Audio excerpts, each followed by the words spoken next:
The following constitutes a verbatim reading of every legal word contained within a publicly accessible, unsealed, and open court document. The reading may contain minor idiosyncrasies, such as mispronunciations or slight stumbles by the reader.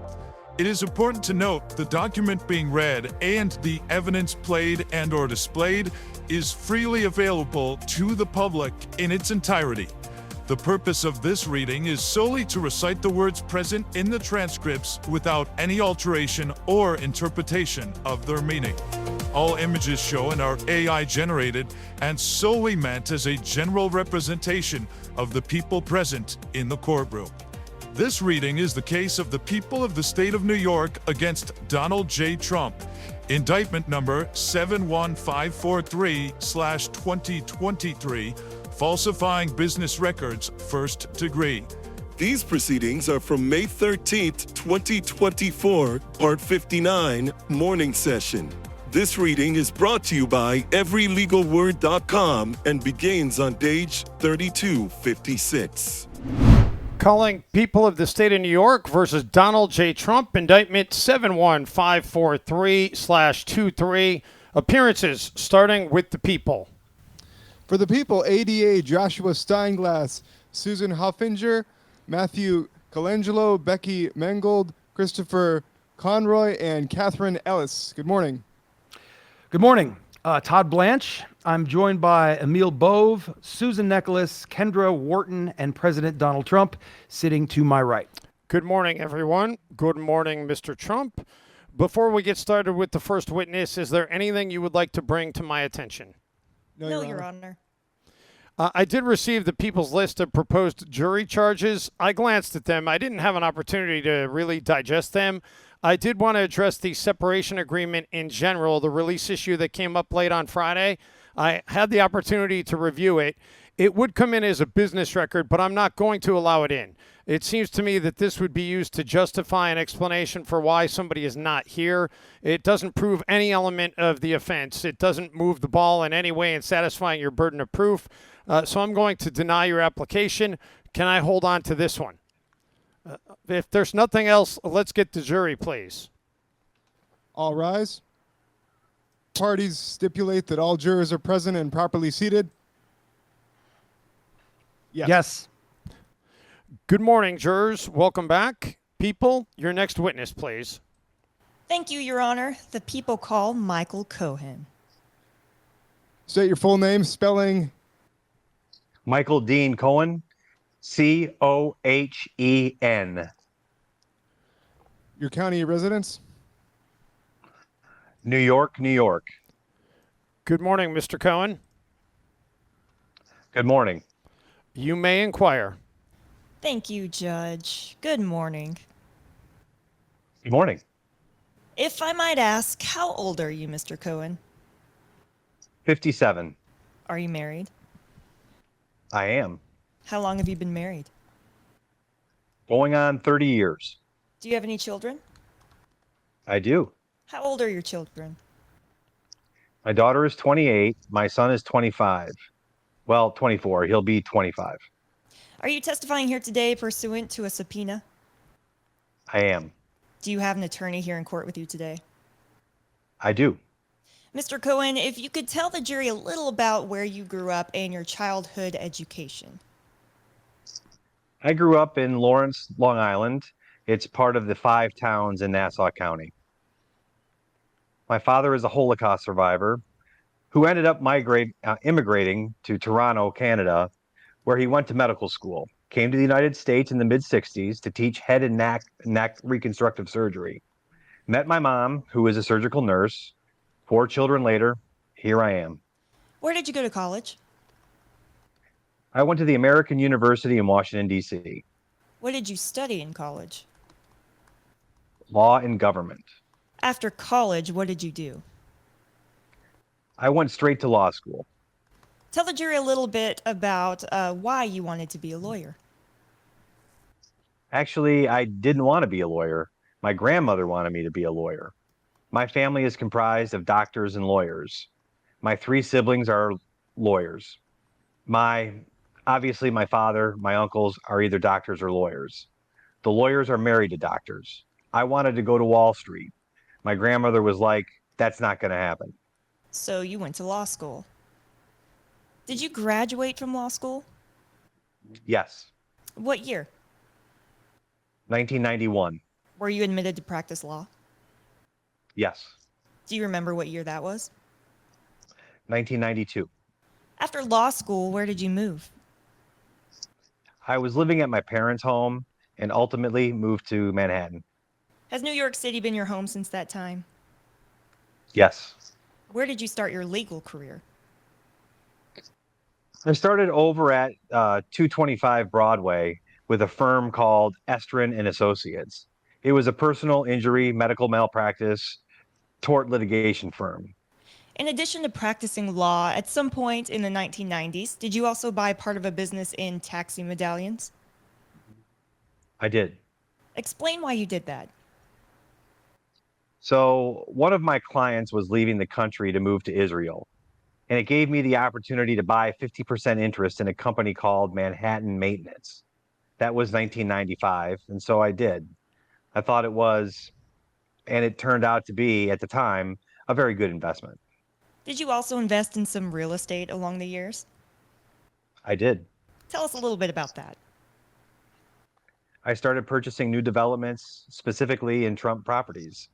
My very first one in the year 2000 was at Trump World Tower. I also bought on 60th Street, 431. It was called Bridge Tower on 60th Street. Ultimately, down the road, I ended up going into business with a friend of mine who had grown up with me, and we started purchasing buildings. Did there come a time when you became a partner in a law firm called Phillips and Nizer? Yes. What kind of work did you do there? I was basically doing business in corporate law. Did there come a time when you left Phillips Nizer? Yes. Approximately what year was that? 2007. And why did you leave Phillips Nizer?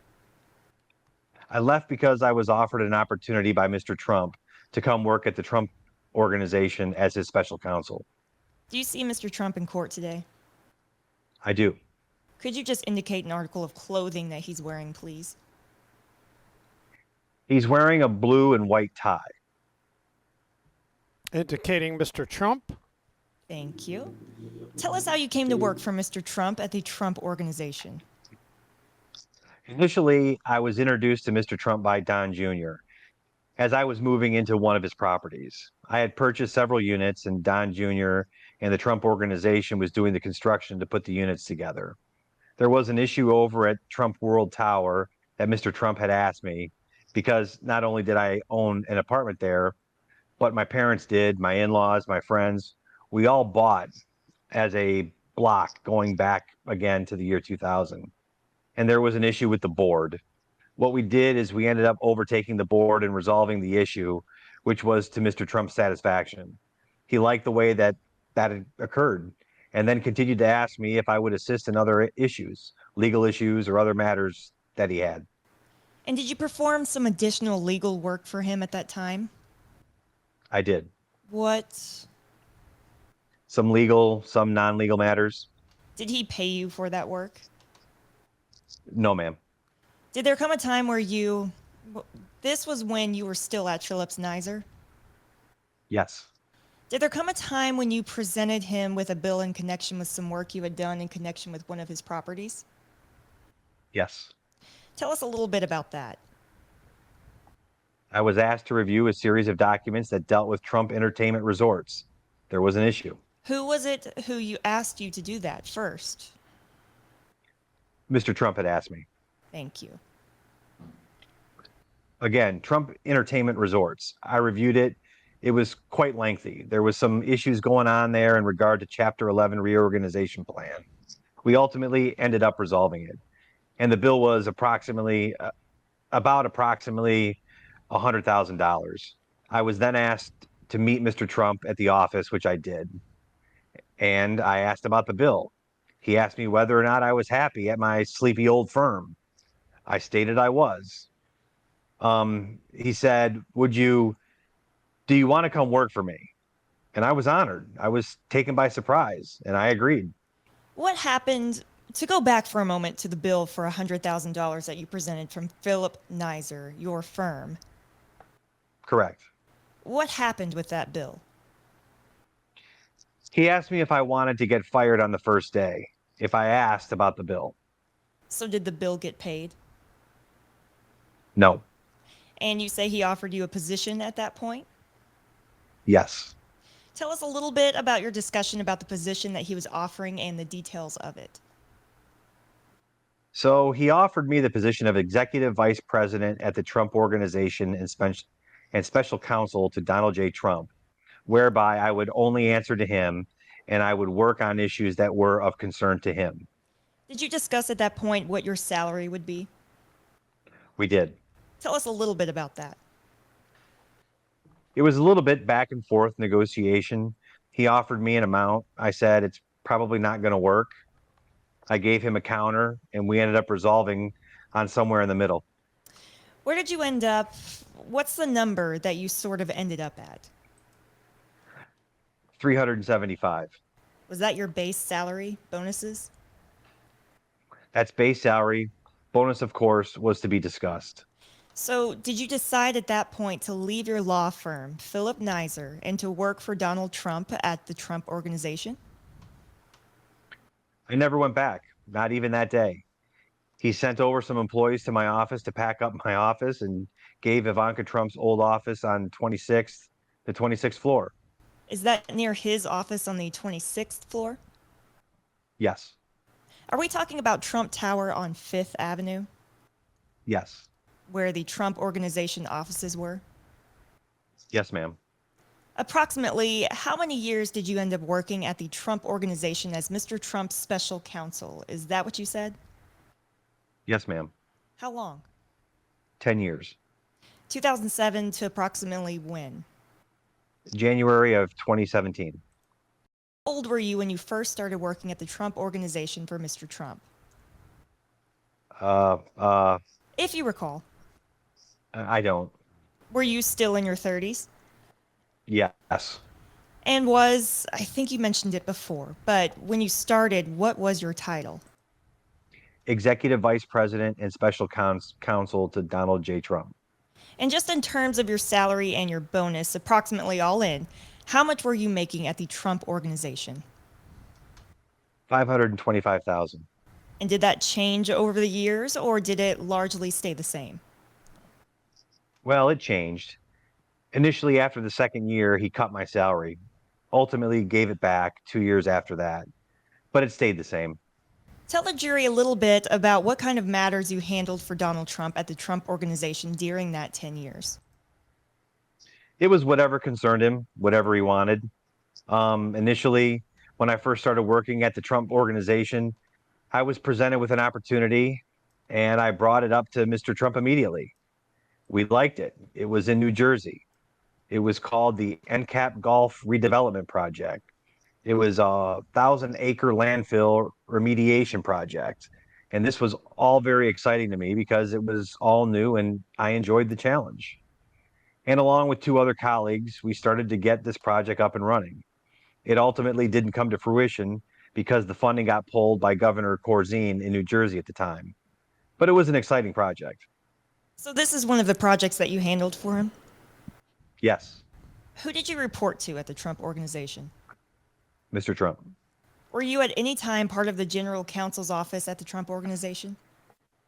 No, ma'am. And why not? That's not the discussion in terms of when I elected to take the position. It was always reporting directly to Mr. Trump? Just to Mr. Trump. So in the course of your work for Mr. Trump at the Trump Organization, did he ever ask you to renegotiate bills for him? Yes. Tell the jury, give us some examples of your renegotiating bills and what you did. Well, for example, a law firm would send an invoice. He didn't believe that the invoice was fair, reasonable, justified. And so he would give me the task of renegotiating a specific bill.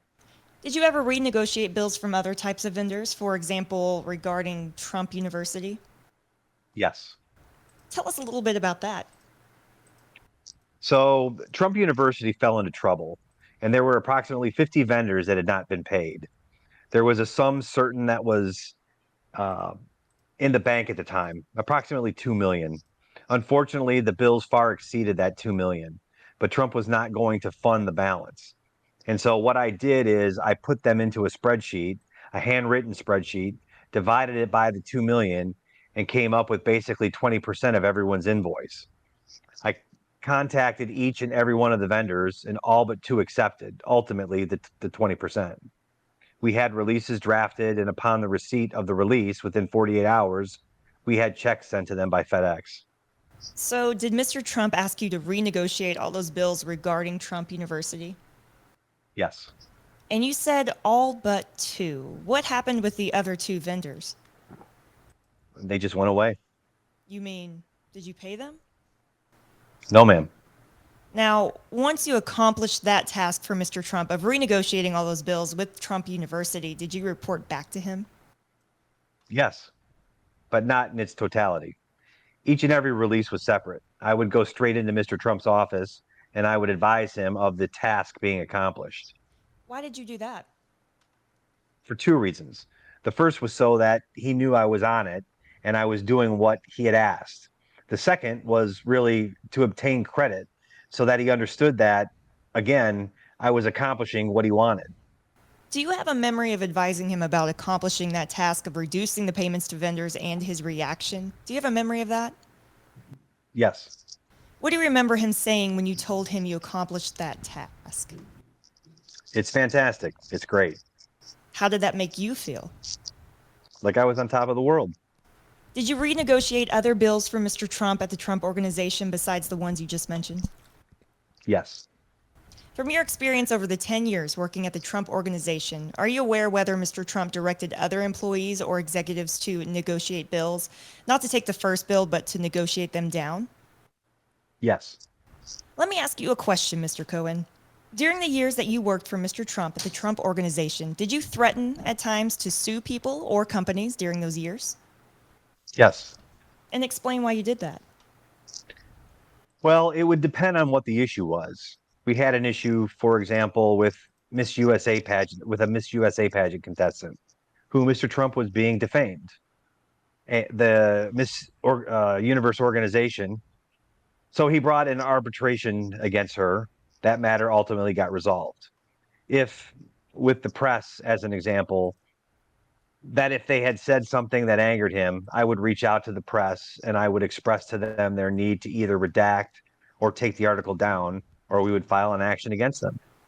Did you do that in a strong and threatening manner at times? I would say so. Not all the time, but often. Now, you mentioned a bit about this. During your time working for Mr. Trump at the Trump Organization, did you also work on some personal matters for him? Yes. Can you just give us a brief example of some of that? So one instance, his limousine was hit by a yellow cab. And knowing that I had deep roots into the yellow cab industry, he asked me to meet with the driver, who provided me with the police report, and to have them pay for the repair on the vehicle. Did you ever do some personal work regarding his residence of his family, for example? Yes. Tell us a little bit about that. In his apartment, they had a floor that ended up causing damage into the main floor bathroom. They had al fresco on top, and I handled the adjustment with the insurance company. And these are all matters that Mr. Trump asked you to handle for him? Yes. Did you also, as part of your work, and I think you mentioned this, interact frequently with the press for him? Yes. Tell us a little bit about that.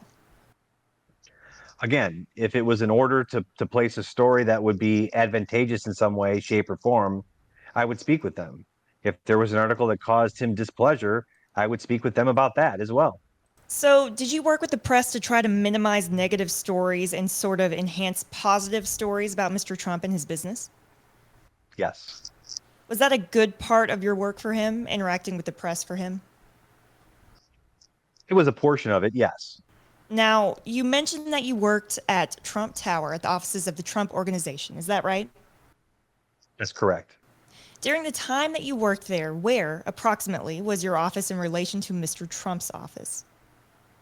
Well, initially, when I started, it was towards the back of the office. That was Ivanka's old office until ultimately I moved to a different office that was maybe 50 feet, 60 feet from his office. During the time you worked there for Mr. Trump, approximately how often would you say you met with him or spoke with him? Every single day, multiple times per day. And now we're talking about in the period before he ran for president in 2016, is that right? Yes. Now, at the time, again, we're talking about pre-2016, but in general, explain how you communicated with him. Generally, it was either in person or on the cell phone. Those were the two ways. Understood. Do you have all of his cell phone and other telephone numbers in your contacts in your phone at the time? I did. And you used all those variety of numbers as a way to contact him? Yes. When he called you, did he generally call you on your cell phone or your work phone at the Trump organization? Well, it was a combination of both. Most of the time, it would be on my cell phone, unless it was in the office. He would have one of his assistants ring me and ask me just to come over to Mr. Trump's office. Did you ever contact Mr. Trump by contacting somebody else in order to get in contact with him? Yes. Who did you contact at various times to reach him? Many people. It depends. Also, who was with him at the time. It could be Rona, his executive assistant, ultimately Keith Schiller, who was his personal attaché. It could be one of the Trump children. It could be Hope Hicks.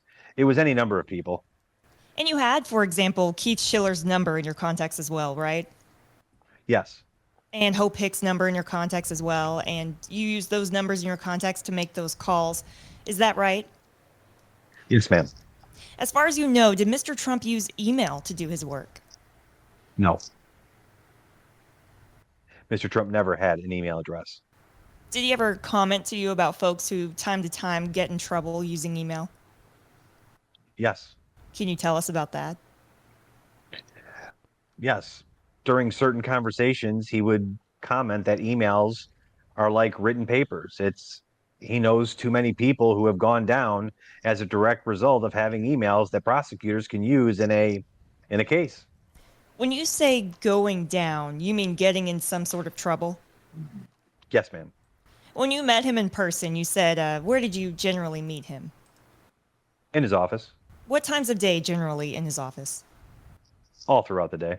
Were they sometimes early in the morning? Yes. Sometimes later towards the end of the day or even early evening? Yes. When you met him at the office, did you generally meet in his office? Yes.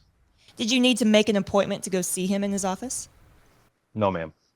Can you explain, what kind of a policy was there at the Trump organization about executives coming in to meet with Mr. Trump? Mr. Trump had an open door policy, which if there was somebody in there, you waited. If not, you knocked on the door and I would say, "Boss, do you have a second?" And I would walk right in. And others did the same, to your knowledge? To my knowledge, yes. Now, when you met with Mr. Trump at the Trump organization in his office, did you generally record those meetings in your calendar? No, ma'am. As part of your work at the Trump organization, did you feel that it was part of your job to keep him updated on matters that you were handling for him? Yes, it was actually required. Tell us what you mean by that. When he would task you with something, he would then say, "Keep me informed. Let me know what's going on."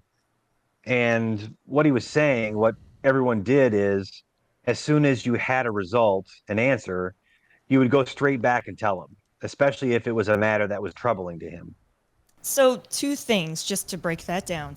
You said everybody. Do you mean you're aware of other executives who... I apologize. Yes, other executives. So they would report back to him as well? Yes.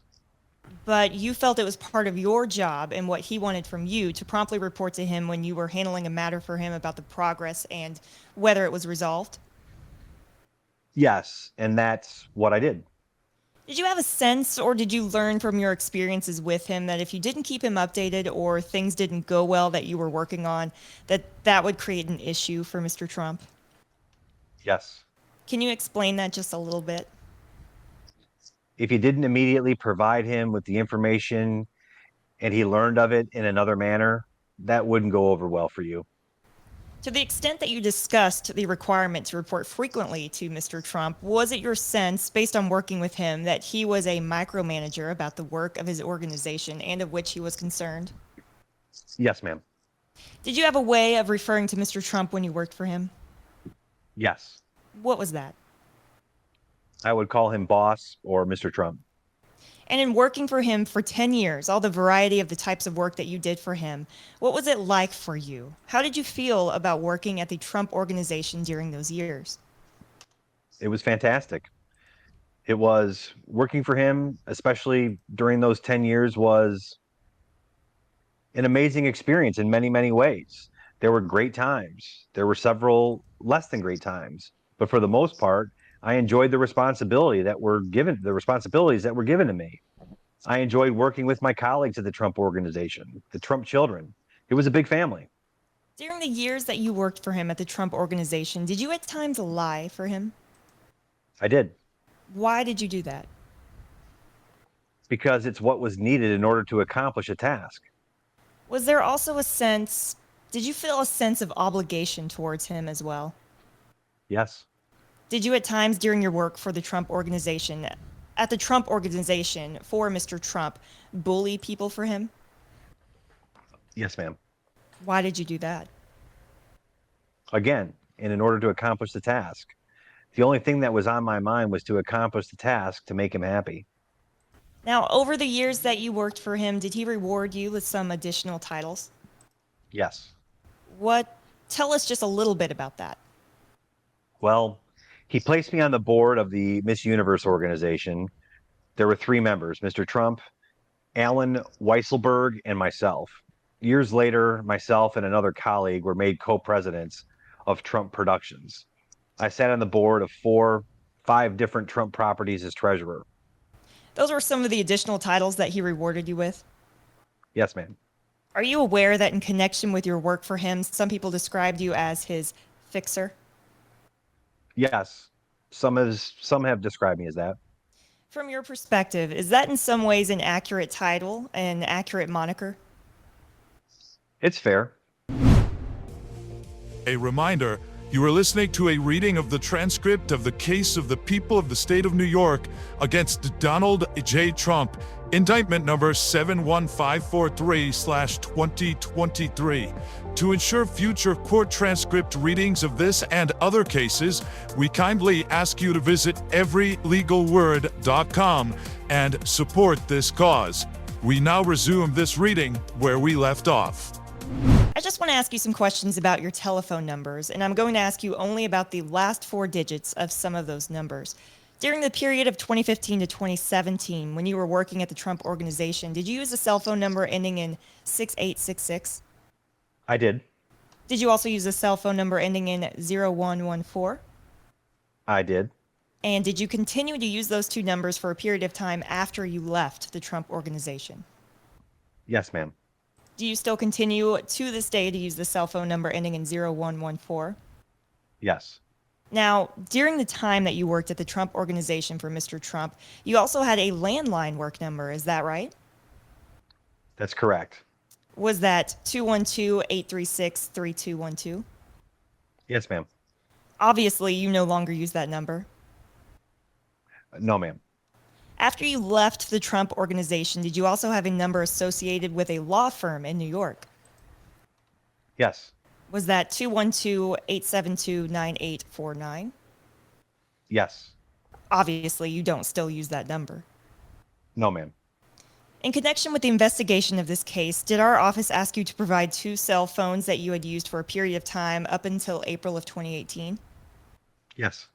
And did you agree to provide those 2 cell phones to us that you had previously used with the 2 numbers, cell phone numbers that I just mentioned, ending in 0114 and 6866?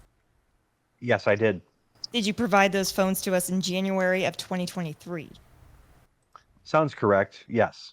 And was that pursuant to our request that you turned those over to us? Yes. Merely the request. Did you consent to do that voluntarily? I did. Now, you keep contacts on your phones. There were contacts that were kept on those phones, is that right? That's correct.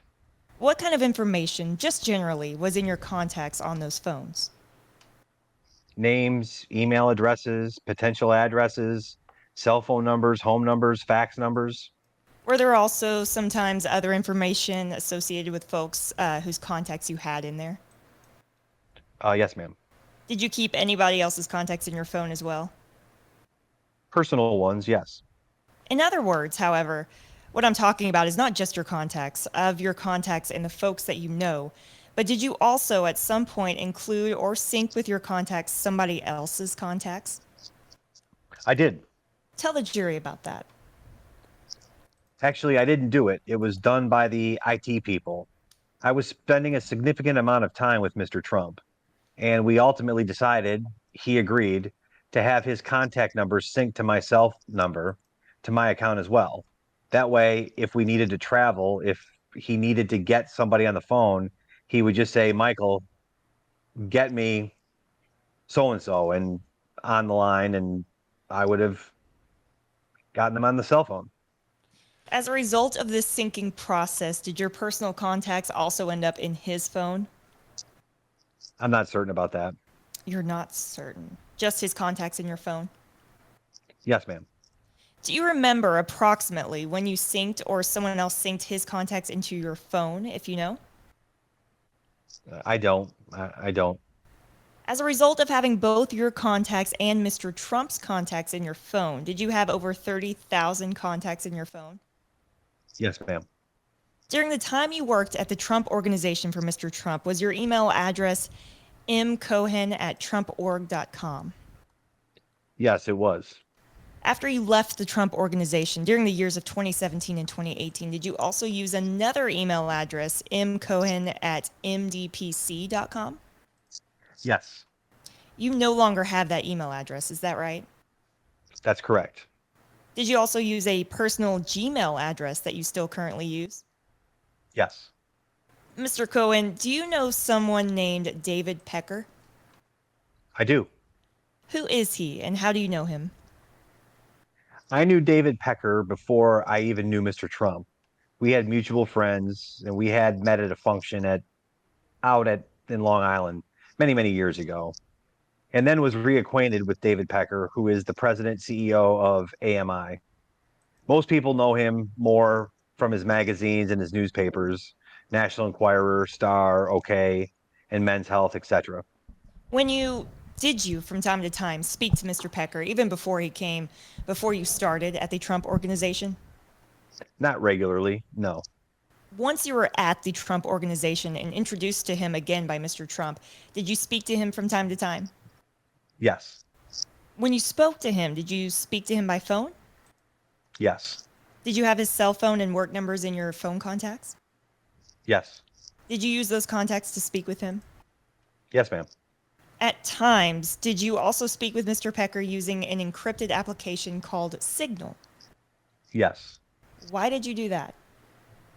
Well, depending upon the matter, sometimes we thought that encryption, not having the event traceable, would be beneficial. Was it because it was something you wanted to keep confidential and didn't want anybody to be able to trace it or look into those communications? Yes, ma'am. And did you also at times communicate with Mr. Pecker by email? Yes. And you had his email address as well in your contacts, is that right? Yes, ma'am. Now, did you speak with Mr. Pecker at the Trump Organization about matters having to do with Mr. Trump prior to June of 2015? Yes, but rarely. And was it, what sort of matters were the few matters that you spoke to him about, if you could remember, prior to 2015? There were some things that had come up. For example, Mr. Trump had donated money to a charity. It was Harlem for Hoops.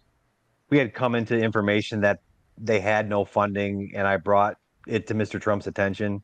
He said yes. We wanted to get that story out. So it would be things like that. And To try to get a good story out about him. a good story, yes. And to your knowledge, prior to 2015, when Mr. Trump announced that he was running for the presidency, did you know whether Mr. Pecker or AMI ever paid for public stories to prevent them from becoming public? There were stories. I apologize. My question is quite wrong. Prior to Mr. Trump announcing his run for the presidency, are you aware of AMI ever paying to suppress stories? No, ma'am. Would you say you had a good relationship with Mr. Pecker? I would, yes. Did you know someone named Dylan Howard? I do. Who was Dylan Howard? Dylan Howard was an employee over at AMI. What was your understanding about what his role was at AMI, if you knew? He worked for Mr. Pecker to the same extent that I worked for Mr. Trump. Did you speak with Mr. Howard in person or generally by phone? I spoke to everybody in 3 different manners, by phone, by email, and in person. Did you have Mr. Dillon's phone numbers and contacts in your phone? Yes, ma'am. Did you use those numbers to contact him? I did. Now, at times, did you also communicate with Mr. Howard using that encrypted application Signal? Yes, ma'am.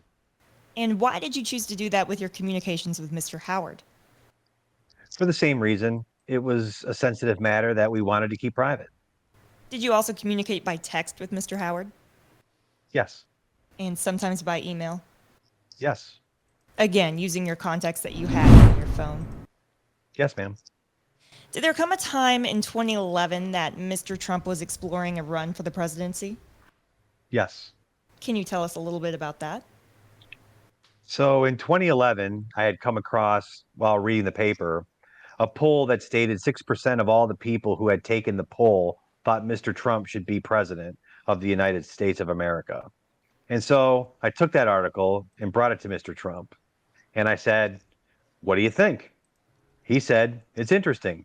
We should look into it." And did he look into it in some degree in 2011? He did.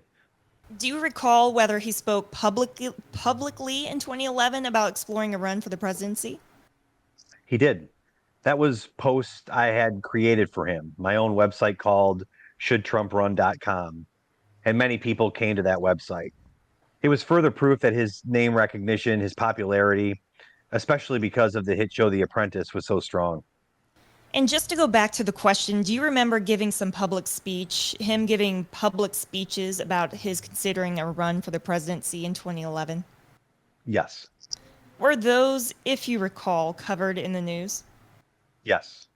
Did he ultimately decide to run for the presidency in 2011? No. What was your understanding why he decided not to run? There were several large real estate projects he acquired, as well as another season of The Apprentice. And as Mr. Trump told me, you don't leave Hollywood. Hollywood leaves you. So he decided to stay and do that work instead. Yes, ma'am. Did there come a time then in June of 2015 when Mr. Trump announced that he was running for president? Yes. And how did he make that announcement, if you recall? I do. It was at the atrium at Trump Tower. He came down the stairs to the lowest level, and he had set up a podium. He made the announcement and a speech. Now, at the time in June of 2015, were you, or any time, an official paid member of Mr. Trump's campaign? No. Nevertheless, did you assist Mr. Trump in his campaign? So just some colorfulness. In 2011, when Mr. Trump decided not to run, he actually promised me that he was going to do it in the next election cycle. And for years thereafter, we would talk about him running in 2015. At the very beginning, when he ultimately said, "I'm doing it," there was a lot of back and forth about which date the announcement should be. A very small group of people were attached to the campaign when it was first launched. Did you have some discussions directly with Mr. Trump about what your role might be in terms of assisting with his campaign? I wasn't going to be part of it. I was just going to be a surrogate. Explain what you mean by surrogate. Sure. Surrogate was someone who speaks on behalf of the candidate and defends him in the press. Speaks to the press, provides color, but not as a member of the campaign, but rather as an outside person. So again, as to give the appearance that it's unbiased. And that's the role that you performed for him and for the campaign? Yes, And did you make public appearances for him and for his campaign? I did. Tell us a little bit about that. What kind of public appearances? I would make public appearances on television, CNN, MSNBC, ABC, whoever, CBS. I would frequently provide comment to press regarding different matters that kept popping up. Did you leverage your press contacts in that way from Mr. Trump's campaign? Yes. Your relationships? Yes. Did you also develop some relationships with some key people on behalf of the campaign who put together some kind of committees or groups for him? Yes. Tell the jury a little bit about that.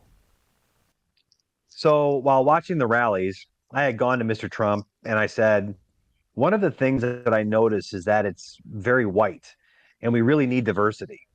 If you're going to win, you're going to need diversity. And so I started a group called National Diversity Coalition for Trump, along with Pastor Carol Scott, an evangelical pastor from Cleveland, Ohio. And you did that for his campaign, is that right? I did. Did you have other important contacts in the Christian evangelical community that you sort of worked with for Mr. Trump? Yes. Did you have a campaign email address, by the way? Yes, I was given a campaign email address. Around the time that the campaign began, did Mr. Trump express to you any concern about negative stories about his personal life that might affect his candidacy? Yes. What did he say in substance? You know, that when this comes out, meaning the announcement, just be prepared. There's going to be a lot of women coming around. Now, turning back to his announcement of running for the presidency in June of 2015, did you invite David Pecker to attend that announcement? I did. Did you invite other people as well? I did. Now, sometime after the announcement in June, in about August of 2015, did you and Mr. Trump meet with David Pecker at Trump Tower to discuss what AMI could do for the campaign? Yes, ma'am. Where exactly did the three of you meet? Mr. Trump's office on the 26th floor. Could you tell the jury, please, what was discussed and what was agreed to at that meeting? What was discussed was the power of the National Enquirer in terms of being located at the cash register of so many that if we can place positive stories about Mr. Trump, that would be beneficial.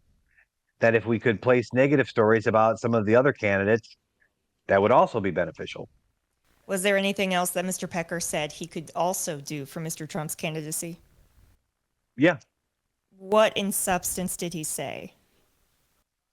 What he said was that he could keep an eye out for anything negative about Mr. Trump and that he would be able to help us to know in advance what was coming out and try to stop it from coming out. And who did he say he would get in touch with if he was able to identify those types of stories? The answer was me. Mr. Trump also, knowing my relationship with David, the two of you should work together, and anything negative that comes out, you let Michael know and we'll handle it. Now, subsequent to that meeting, during the campaign, did AMI run stories that were positive for Mr. Trump? Yes, ma'am. And did they run stories that were negative on Mr. Trump's opponents? Yes, ma'am. And in the course of that, did AMI preview for Mr. Trump and for you some of those stories that they were going to run in their magazines and periodicals? Yes, ma'am. Could you describe just a few that you recall that they ran specifically to benefit Mr. Trump, some stories that were either negative on his opponents or positive for him?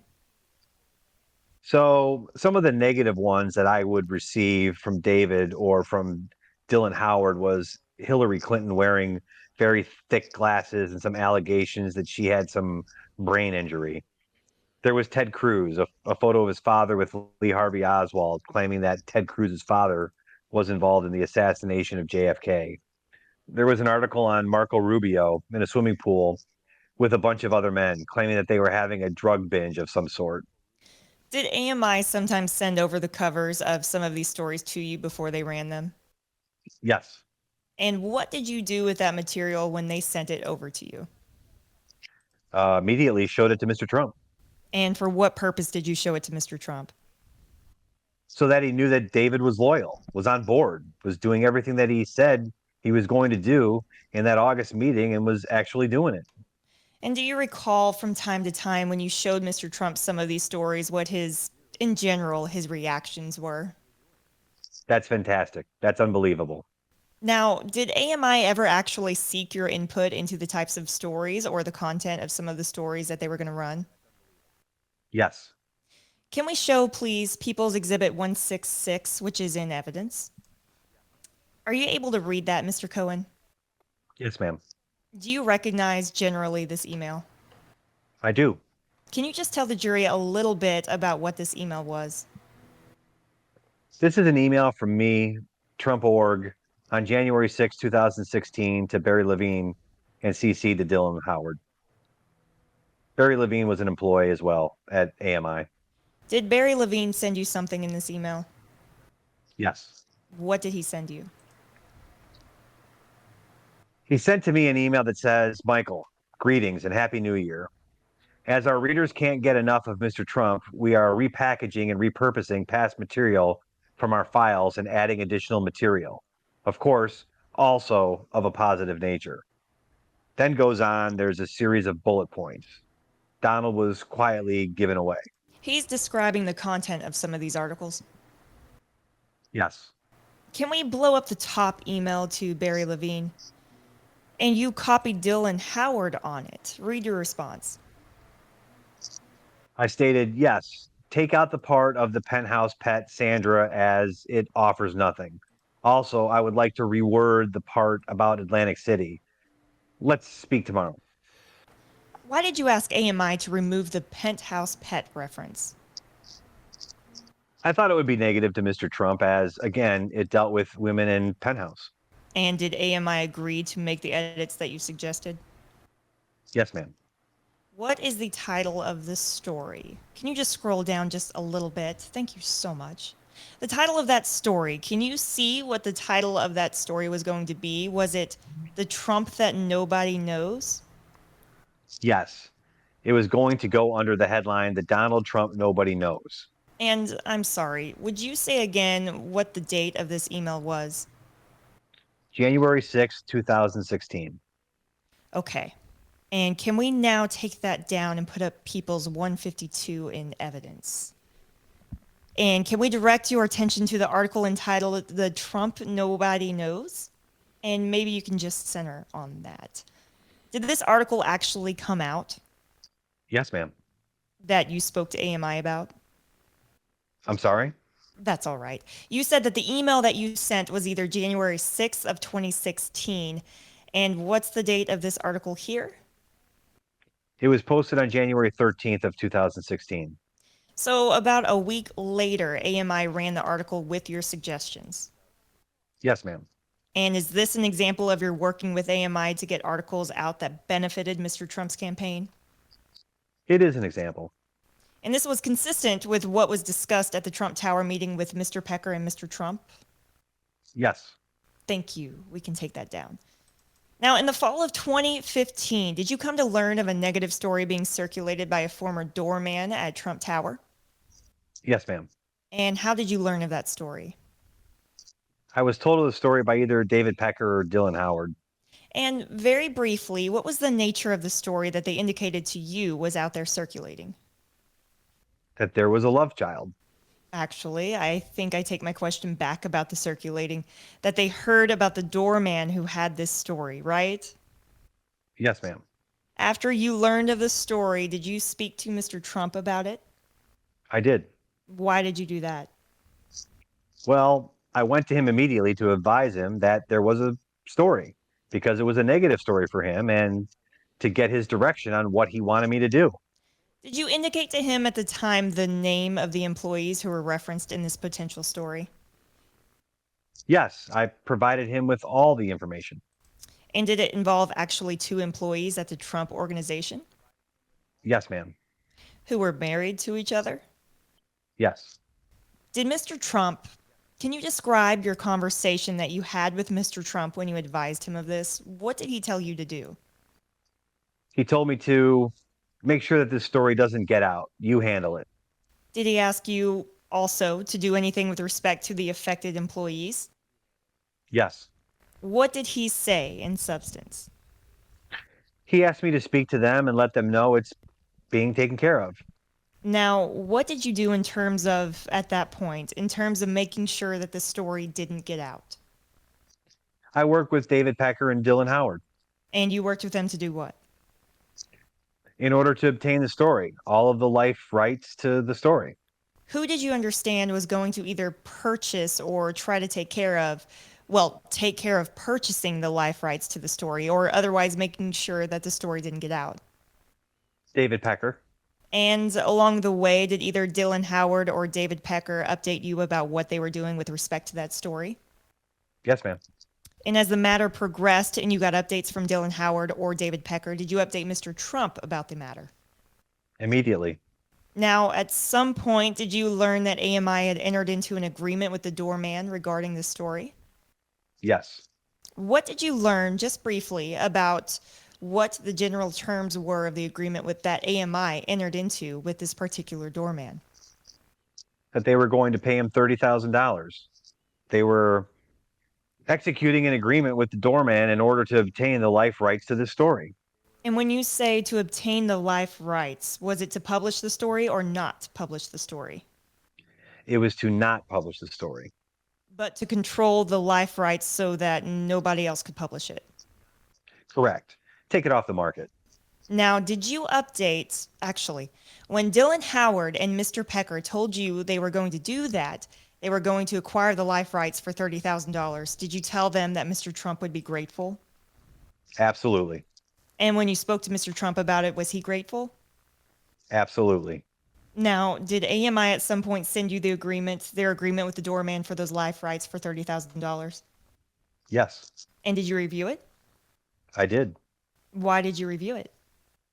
Well, I reviewed it to ensure that Mr. Trump was fully protected. I also asked them to send it to me so that I could show Mr. Trump that it's being taken care of.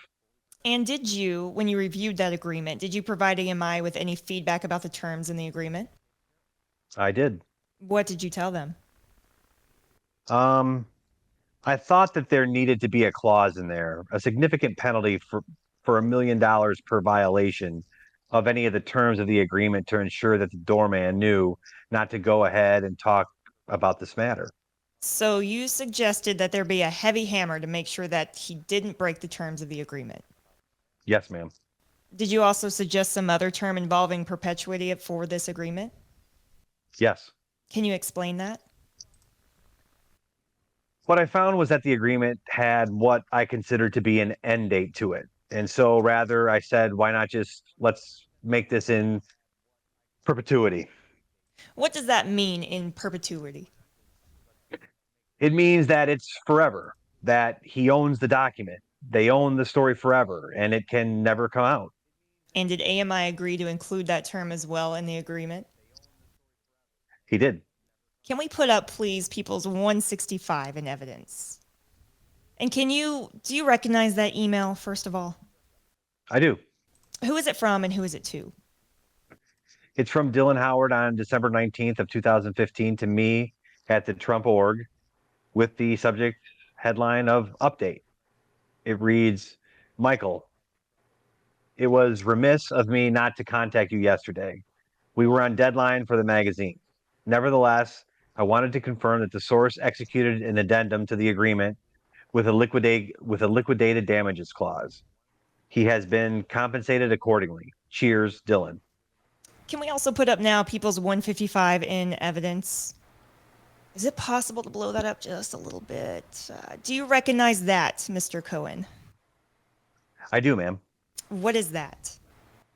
This is the amendment that I was just describing. And is that the amendment that contains the $1 million liquidation clause and the clause about it continuing in perpetuity? Yes, that would be sections 2 and 3 of the amendment. Now, once that was accomplished by AMI and they included the terms that you wanted to protect Mr. Trump, did you advise Mr. Trump that you had gotten that done? Yes, ma'am. Why did you tell him that? Again, in order to ensure that he knows that David's doing exactly what he said he would. Also for credit. In terms of credit, did you tell him that you got the $1 million put in and the in perpetuity clause put in? Yes, Why did you do that? in order to get credit for accomplishing the task. And what was Mr. Trump's reaction when you told him that? It's great. That's great. Now, is it your understanding that AMI bought the life rights to the doorman story as part of what Mr. Pecker had agreed to at the Trump Tower meeting with you and Mr. Trump in August 2015? Yes. You could take that down. Thank you so much. Let me direct your attention now to June of 2016. And around that time, did you learn that a woman by the name of Karen McDougal was looking to sell a story regarding her relationship with Mr. Trump? Yes, ma'am. And how did you learn that? Again, I received a phone call from David Pecker or Dylan Howard. And what generally did they tell you, just briefly in substance, about what this story was about? That she's a Playboy playmate, that there is a story that is looking to be sold on the street to news outlets about a relationship that she had with Mr. Trump. And when you learned of the story, what, if anything, did you think about its potential impact on Mr. Trump's presidential campaign? Significant. Did you tell Mr. Trump what you had learned from AMI about Karen McDougal? Immediately after I got off the phone with AMI. And can you tell us about the conversation you had with Mr. Trump after learning about that story? So I went to the office, knocked on it. I said, "Boss, I got to talk to you." He said, "Come in." I went in. I told him about what I had just learned. I asked him if he knew who Karen McDougal was, if he knows anything about the story. His response to me was, "She's really beautiful." I said, "Okay, but there is a story that's right now being shopped." And did you draw on any, based on your experience with Mr. Trump, did you draw any conclusion based on his response to you? Objection. Sustained. Did Mr. Trump ask you to take any action with respect to the story? Yes. What did he ask you in general to do? Make sure it doesn't get released. What did you do as a result? What did you take that to mean you should do? We need to acquire the story. And so I went ahead and reached back out to both Dylan Howard and as well as to David Pecker. Now, during the time period of about June 16th or so of 2016 to August 5th of 2016, did you communicate regularly with Mr. Pecker and Mr. Howard regarding Karen McDougal? Yes, ma'am. Why did you do that? Again, the purpose is to stop the story from being sold or marketed to an outside source. Did you want to make sure that AMI was doing that? Absolutely. Objection. Sustained. How did you communicate? Well, let me ask you a question. Did AMI regularly update you about what was happening with their negotiations in terms of the story? Yes. And was that consistent with what David Pecker had agreed to do at Trump Tower to notify you if matters like this were happening? Yes. How did you communicate with David Pecker and Dylan Howard during this time? Again, it would either be by phone, text, email, app. Okay, when you say app, sometimes using the Signal app? Yes, ma'am. I'm sorry. The Signal app. That's okay. Let me just finish the question and then you answer because the court reporter also needs to get it down. I'm sorry.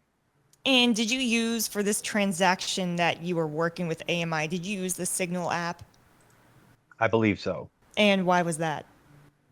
Again, because of the nature of the issue, to make sure that it remained private.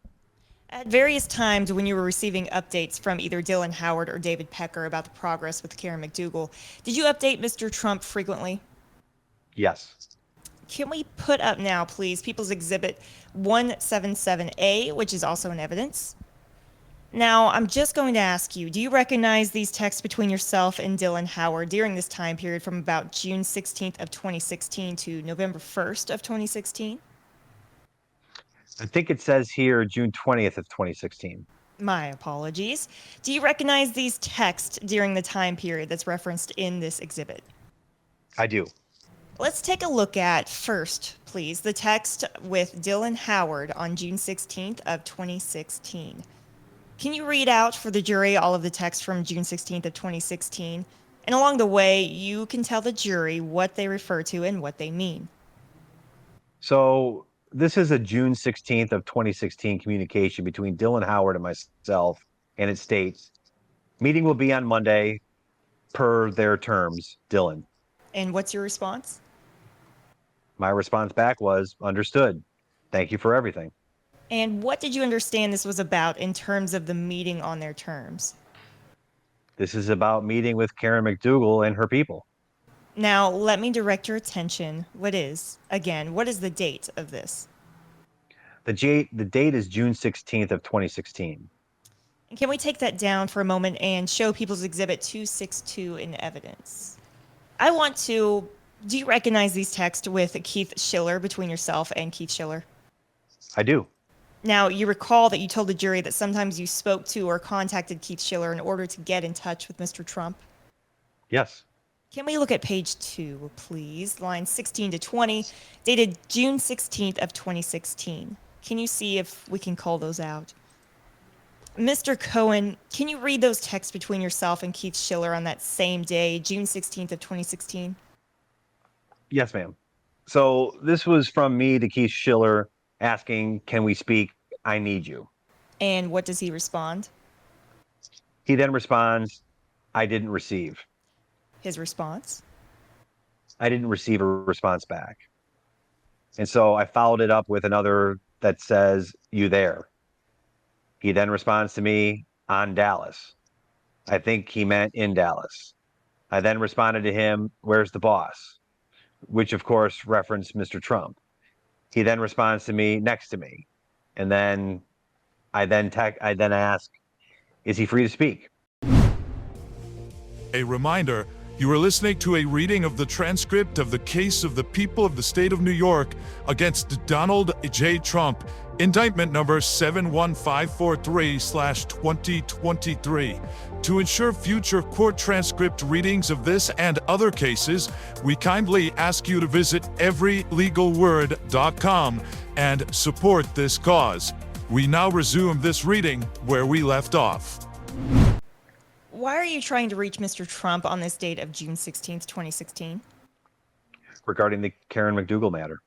Was it an update that, in response to an update that you had just received from Dylan Howard about a meeting with Karen McDougal's people? Yes, that I thought was important. Is this an example of you contacting Mr. Trump to give him updates about what was progressing with Karen McDougal? Yes, ma'am. You can take that down. Can we now put up People's 349 in evidence?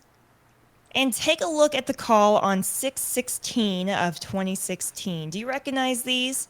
These are calls between yourself and Mr. Trump, summary calls. Do you see a call between the two of you at 6:51 p.m.? Yes, ma'am. For 2 minutes and 31 seconds. Did you have that call with Mr. Trump right after you asked Keith Schiller if he was available, meaning Mr. Trump, to speak? Yes. And what do you believe that you discussed with Mr. Trump on that call?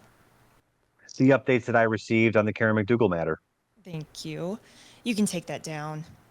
Can we go back now, please, to People's Exhibit 177A in evidence? And can we call out the text on June 20th of 2016 and blow those up from Mr. Cohen?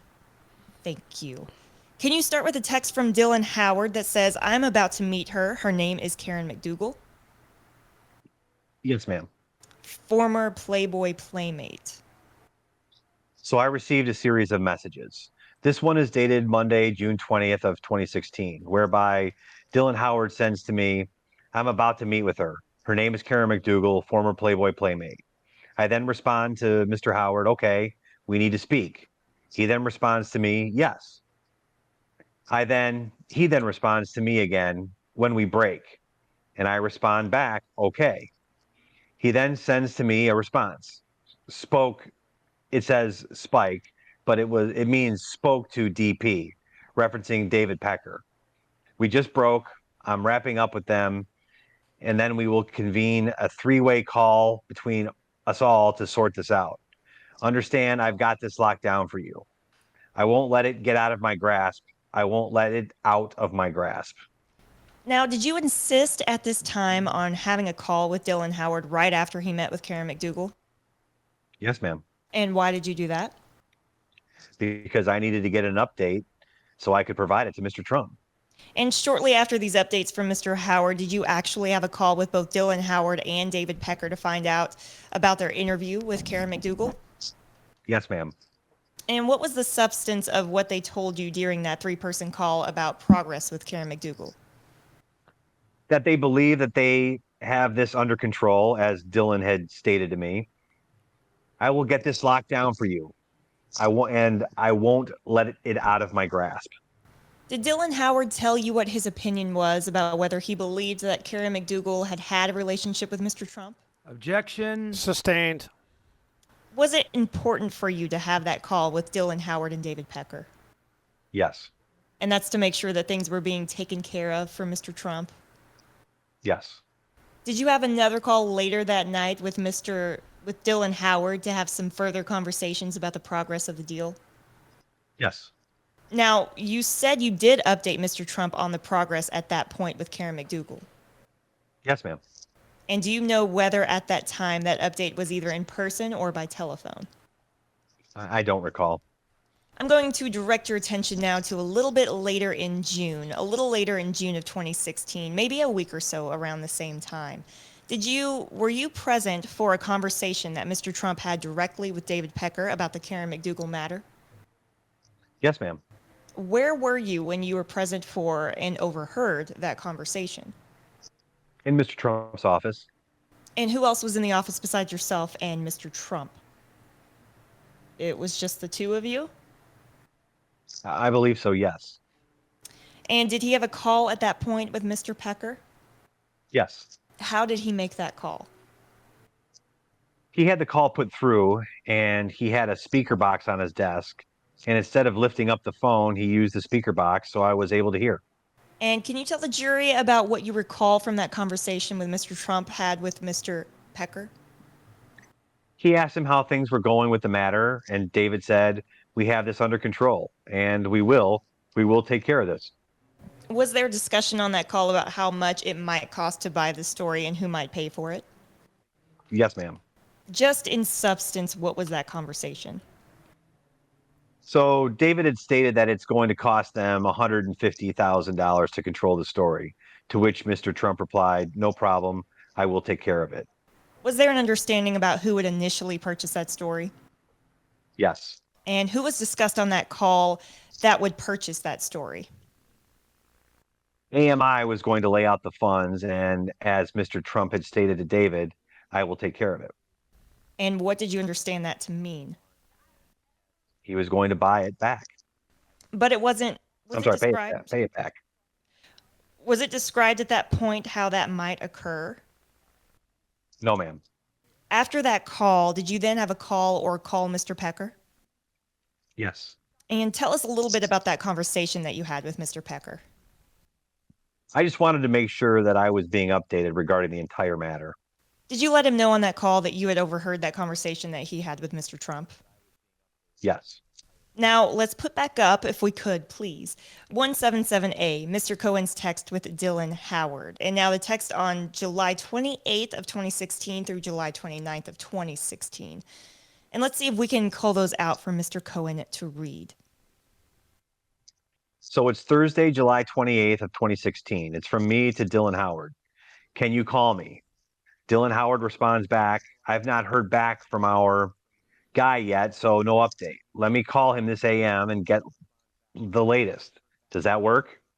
Who did you understand his guy to be? I believe it was Keith Davidson. And who was Keith Davidson in relation to this matter? Keith Davidson is an attorney that was representing Miss McDougal in this transaction. And did you understand from Dylan Howard that Mr. Davidson was doing the negotiating with AMI for Ms. Dougal? Yes. Objection, Judge. Can you continue reading? I'm sorry? I'm sorry. Objection. Overruled. Okay. Same date, Thursday, the 28th of July, 2016. I sent a text to Dylan Howard. Yes, and thank you. Again, if you could just read them just as they apply to July 29th. Sure. He then expresses to me they rejected the offer, told them to come back to me. It says my, but it's me by EOD, which means end of day. with a realistic number. He agreed to that. He fears she has been convinced to tell her story to ABC and really wants to. I implored my guy to get it done, all caps. He's getting back to me. Is that the last text? No. I'm sorry, I apologize. I then respond back to him, okay. To which he responds to me, we are having a video conference with her next week to outline the opportunities we will present to her. We will present her to sign up with us. I then ask, do you know what day? And he responds to me, Monday or Tuesday. And I respond again, okay, thank you. Now, why were you pressing for this information from Dylan Howard? So several things here. One, I wanted to know what the number was because I would have to report that to Mr. Trump. When they stated that they were having a video conference with her the next week to outline the opportunities, I needed to know what day again so that I could update Mr. Trump and he could have all necessary information. Did you also speak to David Pecker around this time about how things were moving along in the negotiation with Karen McDougal and her lawyers? Yes. Was there some particular pressure that you felt at this point that AMI should get this done? Yes. What was that? There was the campaign, and we were concerned that this story was going to find its way to ABC, meaning ABC News. Now, we can take that down. Thank you. Let me direct your attention now to August 5th. Well, withdrawn. At some point in August now of 2016, so shortly after those texts, did you learn that indeed an agreement had been finalized between AMI and Karen McDougal? Yes. And how did you learn that? I was told by David Pecker and Dylan Howard. And what was your understanding from them about what the terms of that agreement were going to be? The terms were going to be compensation to her in the amount of $150,000, as well as they were going to provide her with 24 penned articles that would bear her name, as well as she was going to be on 2 covers of one of the various magazines that they owned. And did you have a conversation just between yourself and David Pecker about the parameters of this agreement with Ms. McDougal? Yes. Did Mr. Pecker tell you that he felt that the agreement was bulletproof? Yes. And what did you understand that to mean? That they got it, that this is locked down. We prevented the story from being released on ABC News, and effectively the story has now been caught. And did you update Mr. Trump on that conversation? Yes, ma'am. And did you tell him that you had been told by David that the agreement was bulletproof? Yes. What was Mr. Trump's reaction to hearing that an agreement had been signed and done and that it was bulletproof? Fantastic. Great job. Now, did at some point Keith Davidson, the attorney for Karen McDougal, reach out to you after the agreement had been finalized with AMI? Yes. Were you familiar at that time with who Keith Davidson was? Yes. And how did you know him at that time?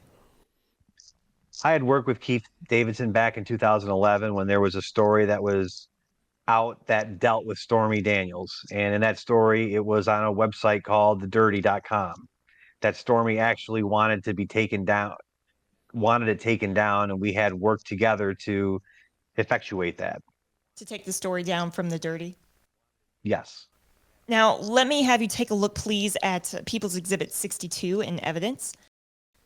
By the way, your communications with Keith Davidson were also by phone, also by text? Yes, it was phone, email, text. Did you also sometimes communicate with him on an encrypted application? Yes, ma'am. Taking a look at People's 62, do you recognize that email? I do. And what was this email about? It's on August 5th, 2016, email sent by Keith Davidson to me, and it states, Michael, please call me at your convenience. Thanks. And was this after AMI had signed the deal with Karen McDougal? Yes. And did you end up having a call with Keith Davidson about the matter? I did. Could you describe just generally the substance of the call? You can take that down. Actually, do you know what? Let me just ask you. When you received this email, did you then call Keith Davidson? I did. As per his request?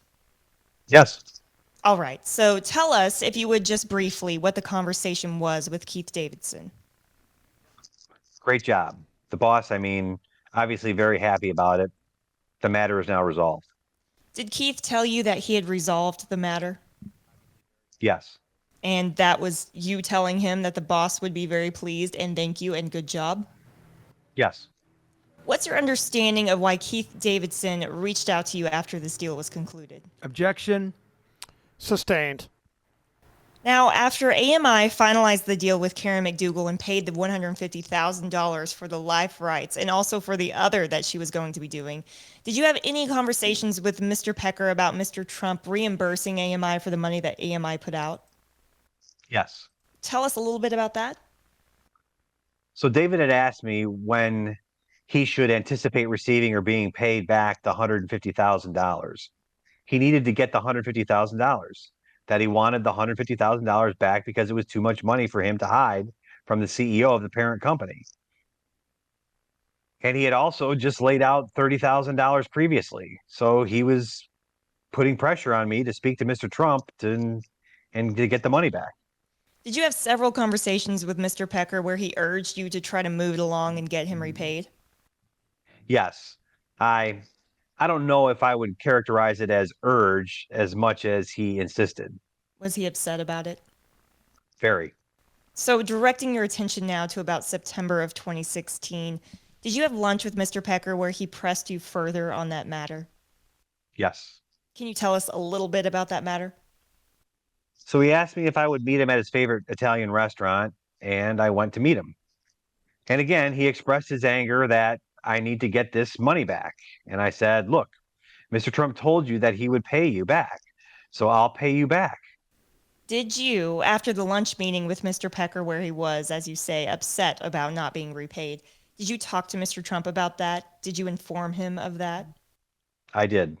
And what did Mr. Trump say in substance about David Pecker's concerns about getting it paid? Don't worry, I'll take care of it. And did you discuss with Mr. Trump David Pecker's request for that money back on one occasion or more than one occasion? Several occasions. Around the same time, did you have any conversations with Mr. Trump regarding other stories that AMI may have had in the past and some concerns about that? Yes. Can you tell the jury a little bit about that? So David had expressed to me that obviously the relationship with Mr. Trump goes back many, many years. And there was a file drawer or a locked drawer, as he described it, where files that related to Mr. Trump existed. And at that point in time, David was being considered for the position of CEO at Time Inc., Time Magazine. And one of the concerns that I had, that I expressed to Mr. Trump, was if he goes, there is a series of papers there that relate to you. And what was your concern specifically with respect to those stories and Mr. Pecker leaving AMI? Well, I didn't know what those stories were, and nobody was discussing that with me, but that they would be open for use. Meaning that other people might get their hands on them? Yes, because we didn't know who the potential CEO or replacement would be. And was Mr. Trump concerned about that at that point as well? Yes. Did you discuss with Mr. Pecker those concerns about whatever other stories AMI might have in that locked drawer? Yes. And what did Mr. Pecker say? He could technically buy them. We will figure out a way for you to take control over them. And around the same time, were you having some discussions with David Pecker about purchasing from AMI those life rights to Karen McDougal's story? Yes. That was all part of the same transaction. So let me direct your attention now to September 6th of 2016. Did you record a conversation that you had with Mr. Trump about purchasing from AMI the life rights to Karen McDougal's story and these other stories that AMI might have? Yes.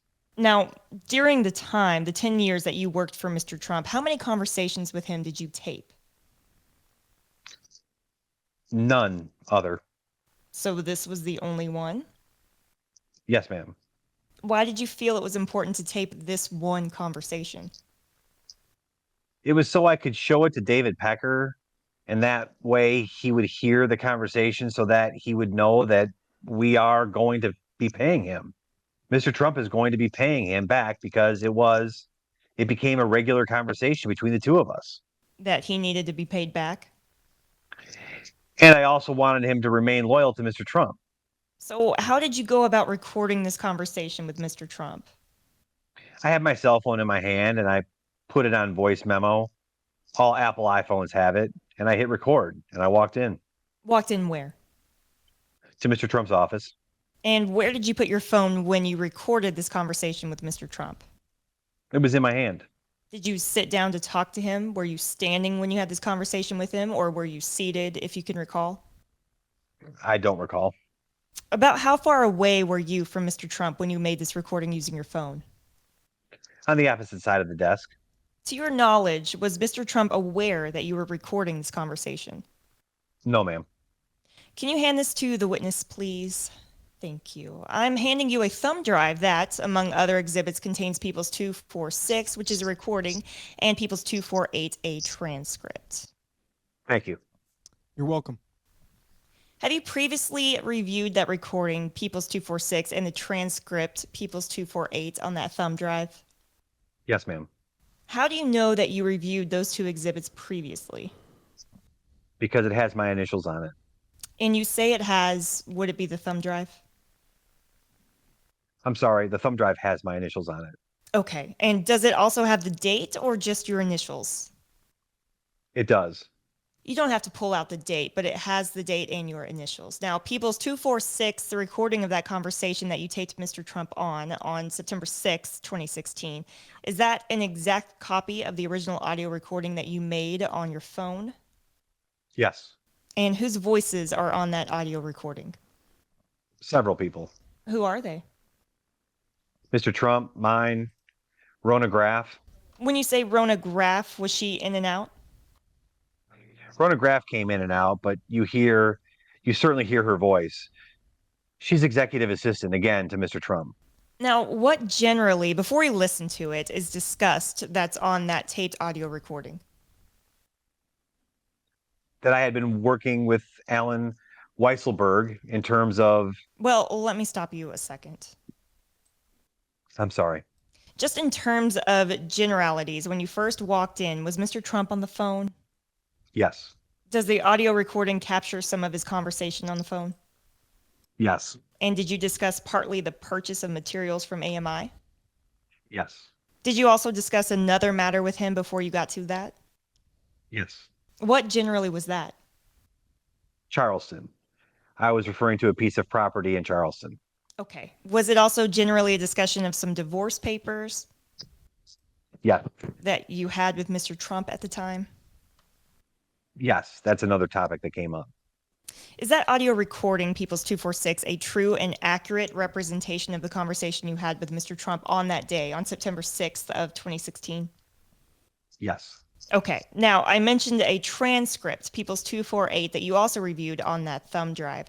Did you compare that closely with the recording of the conversation? I did. Now, is that transcript just a portion of what's on the recording? Yes. And does it reflect the portion of the recording related to the purchase of those materials from AMI? Yes, ma'am. And is that transcript a true and accurate representation of that portion of the conversation regarding the purchase of materials from AMI? Yes. There was one change that was made to one word. Okay. And what is currently the transcript that you reviewed? Yes. That you reviewed carefully against the tape, is it true and accurate in terms of the words that are spoken by both yourself and Mr. Trump? Yes, ma'am.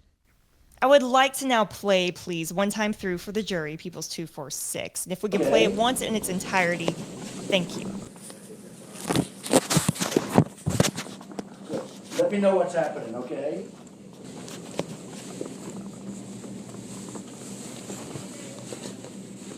Oh. Oh.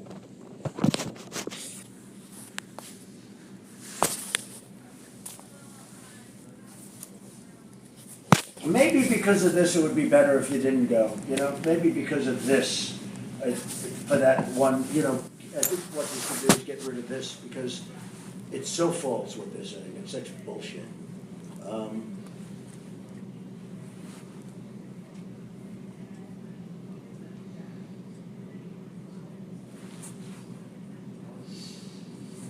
I think this goes away quickly. I think it's probably better. Do the Charleston thing, just this time. Yeah. In 2 weeks, it's fine. I think right now it's better. You know? Okay, honey. You take care of yourself. Thanks, Pam.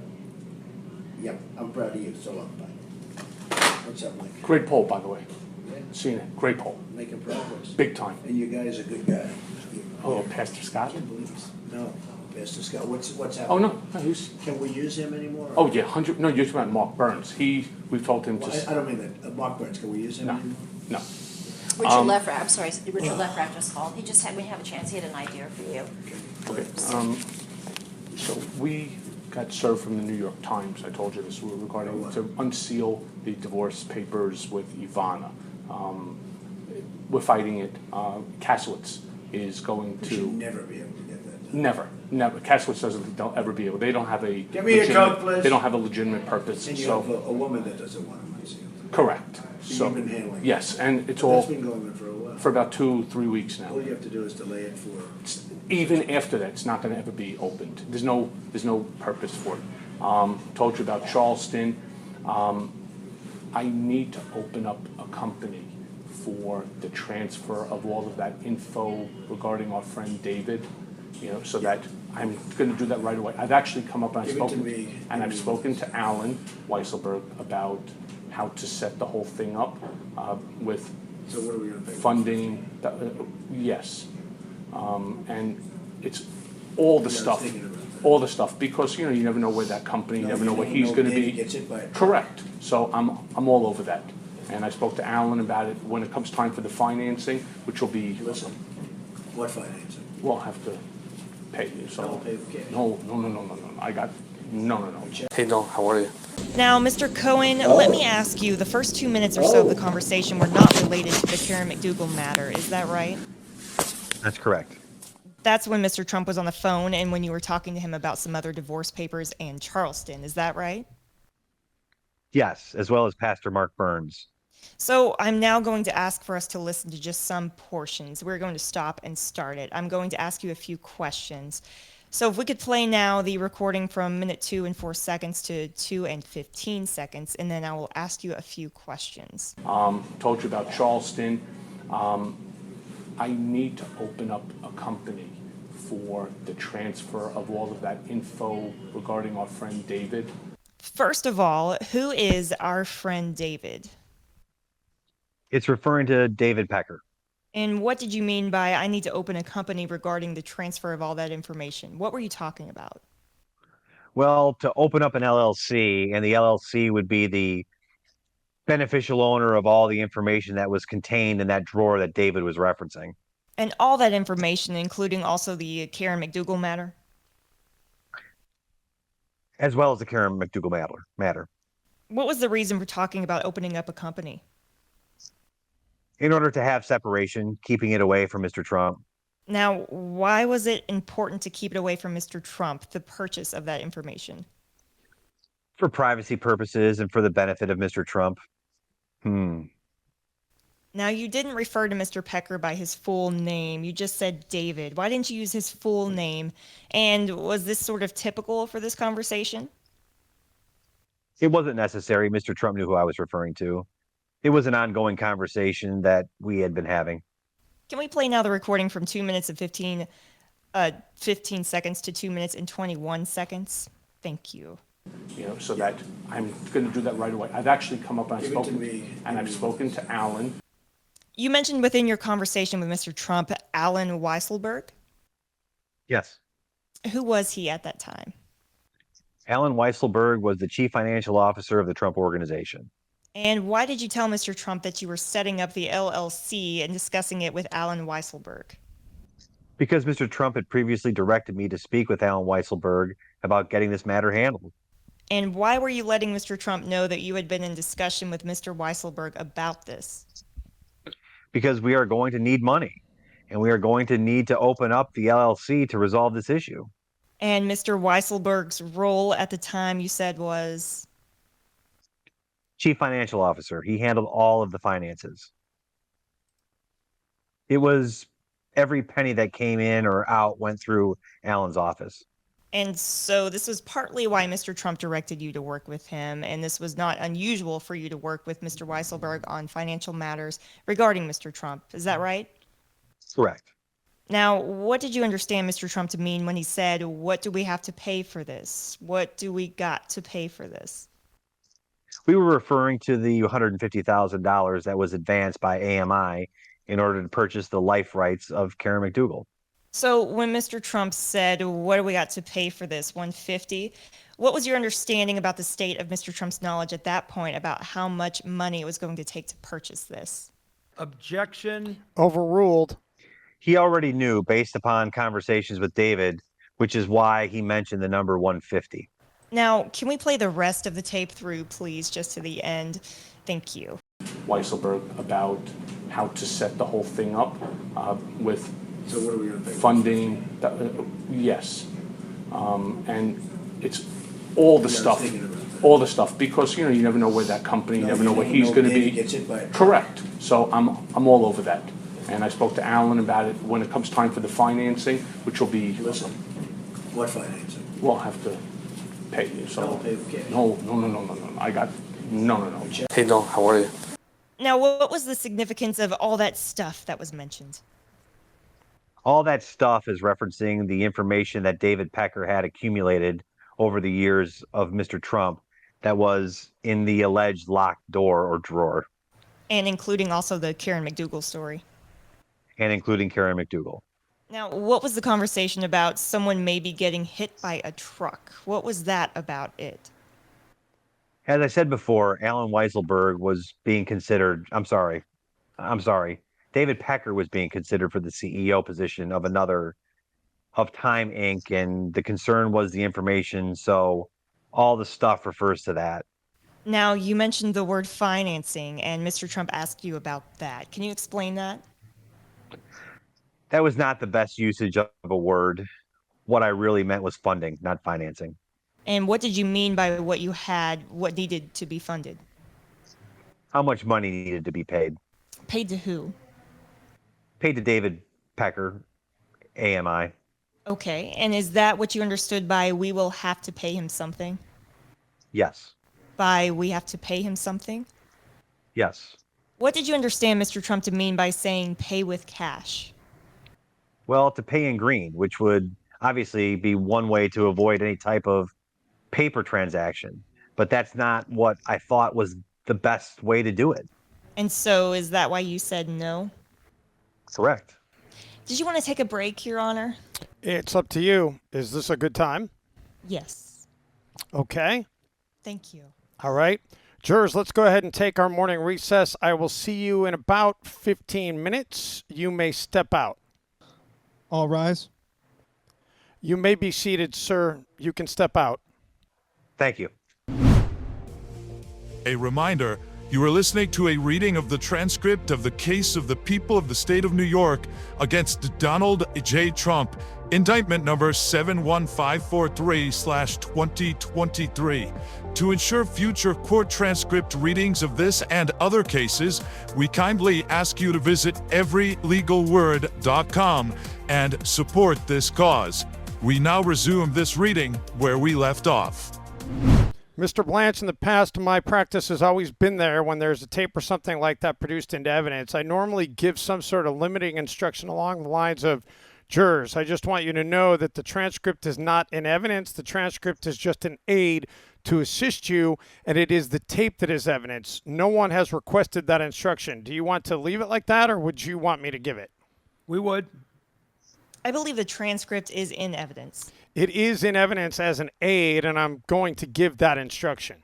If Your Honor can give it, even right now, since we finished that part of the testimony, that would make sense. Sure. Let's bring the witness back, please. Witness entering. You are still under oath, Mr. Cohen. Yes, sir. Let's get the jury, please. All rise. Jury entering. You may be seated. Case on trial continued. All jurors are present and properly seated. Jurors, just one quick instruction before we continue with the testimony. You heard the tape played, and you also have seen a transcript. I just want to remind you that the evidence in this case is the tape itself. The transcript has been offered to you merely as an aid to assist you in understanding what is in evidence, and that is the tape. The transcript is also in evidence, but again, it is the tape itself that is the evidence. Thank you, Your Honor.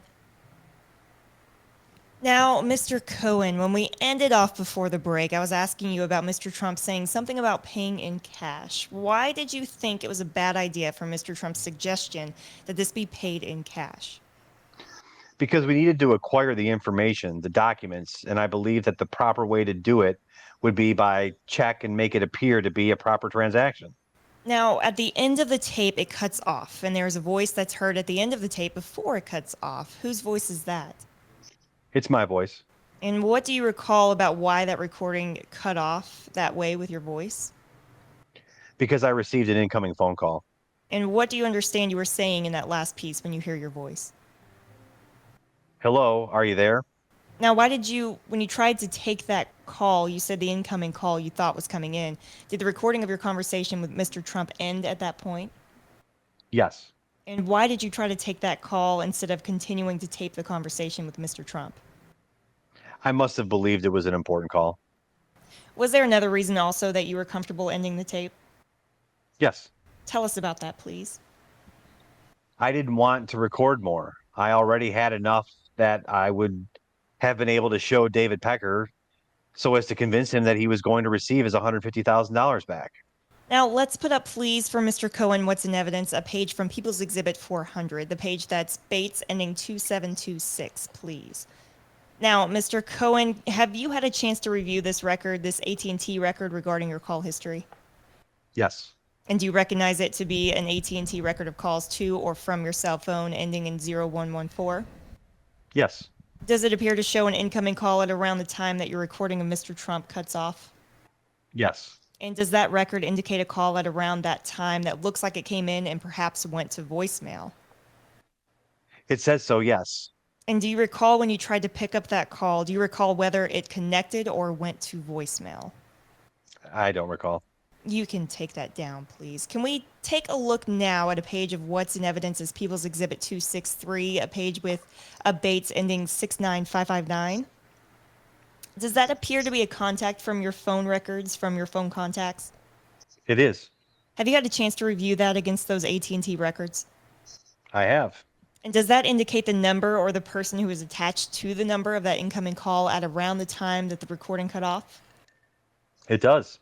And who does that number come back to, according to your contacts? It comes back to Kathy Battle, who is the branch manager over at Capital One Bank. So it is your understanding that that was the call that came in, Yes. based on the review of these records? Yes. You can take that down. Thank you.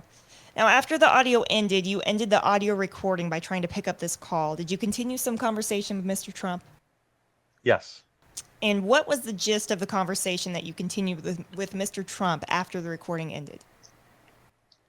I'm going to head over to Alan Weisselberg's office and I will get back to him with more of an update. So was there a really substantial conversation after the end of that taped recording? Yes. And when you say yes, was it a substantially long conversation? No, it was not substantial. And at that point, as you withdrawn, you mentioned that the point of this recording was so that you could convince Mr. Pecker that Mr. Trump had agreed to repay the money? To appease him that he was going to receive the money back. Was there any reason to have any real further conversation with Mr. Trump about this at that time? No. Now, I'm going to ask you to please put up People's 247 also in evidence. Now, Mr. Cohen, this is metadata from your phone regarding the audio tape of your conversation with Mr. Trump on September 6th of 2016. I want to ask you a question. After you made that audio recording using your phone, did you ever alter that recording? No. And is that recording exactly the same as the day that you made it on September 6th of 2016? Yes. You can take that down. Thank you. Now, I want to go back to your conversation with Mr. Trump on that audio recording where you mentioned having spoken with Alan Weisselberg about setting this whole thing up. Do you remember that? I do. I just want to go back to you. Was it typical for you to discuss financial matters with Alan Weisselberg? It was typical, too, for everybody to discuss financial matters with Alan Weisselberg And that was why? because he was the chief financial officer of the company and was a long-serving, loyal employee to Mr. Trump. And so was Mr. Weisselberg, to your knowledge, in charge of the finance and accounting functions at the Trump Organization? Yes. One additional thing. Yes, sir. It was also because Mr. Trump would direct me to go to speak to Mr. Weisselberg. Was that unusual either? No. To direct you to speak to Mr. Weisselberg about financial transactions? No. To your understanding, did Mr. Weisselberg report directly to Mr. Trump at the Trump Organization? Yes. And I think you said Mr. Weisselberg was a long-standing executive employee there for many years. Yes, ma'am. Where was Mr. Weisselberg's office located in relation to Mr. Trump's office? Also on the 26th floor towards the back. Whose office was closer to Mr. Trump's, yours or Mr. Weisselberg's? Well, initially, it would have been pretty similar, but the second office that I moved into, I was. What was your relationship like with Mr. Weisselberg at the time? It was very good. And did you observe how frequently Mr. Weisselberg interacted with Mr. Trump? Yes. And what did you observe? It was a regular basis. And from your experience working at the Trump Organization, would a deal of this magnitude, a $150,000 deal, have been done at the Trump Organization without Alan Weisselberg? Objection. Overruled. No, not. It wasn't even a deal of this magnitude. It was any deal would end up going through Alan. Alan handled all the finances coming in and out. Can you describe generally the conversation you had with Mr. Weisselberg about the McDouugal transaction? So I went to Alan's office. I expressed to him that we needed funding of $150,000 to consummate this transaction. Alan then said to me, well, if we do it from a Trump entity, that kind of defeats the purpose because the point is not to have the Trump name affiliated to this at all. It's really to create a barrier. And so he asked me to think about ways that we could raise the $150,000. Before we get back to that for a moment, in terms of opening up a separate LLC to handle it, did you have a conversation with Mr. Alan Weisselberg about that? Objection. You can answer. No, I just told him I was going to open an LLC. Was there discussion about doing that to make it more difficult to track directly to either Mr. Trump or the Trump Organization? It was in order to keep it separate. And approximately how many conversations do you think you had with Mr. Weisselberg about the McDouugal transaction? Maybe 10, 12. Now, did there come a time that you had some conversations and began working with someone named Daniel Rotstein associated with AMI in terms of effectuating this transfer of the rights from AMI to an LLC? Yes. And who was Daniel Rotstein to your knowledge? He is an employee over at AMI. And by the way, you had Mr. Rotstein's contact in your phone as well? Yes, And did you communicate with him by phone? I did. And by email? Yes. Did you also, on some occasions, communicate with him by encrypted applications? I believe so. And why did you do that with him? In order to keep the matter secret.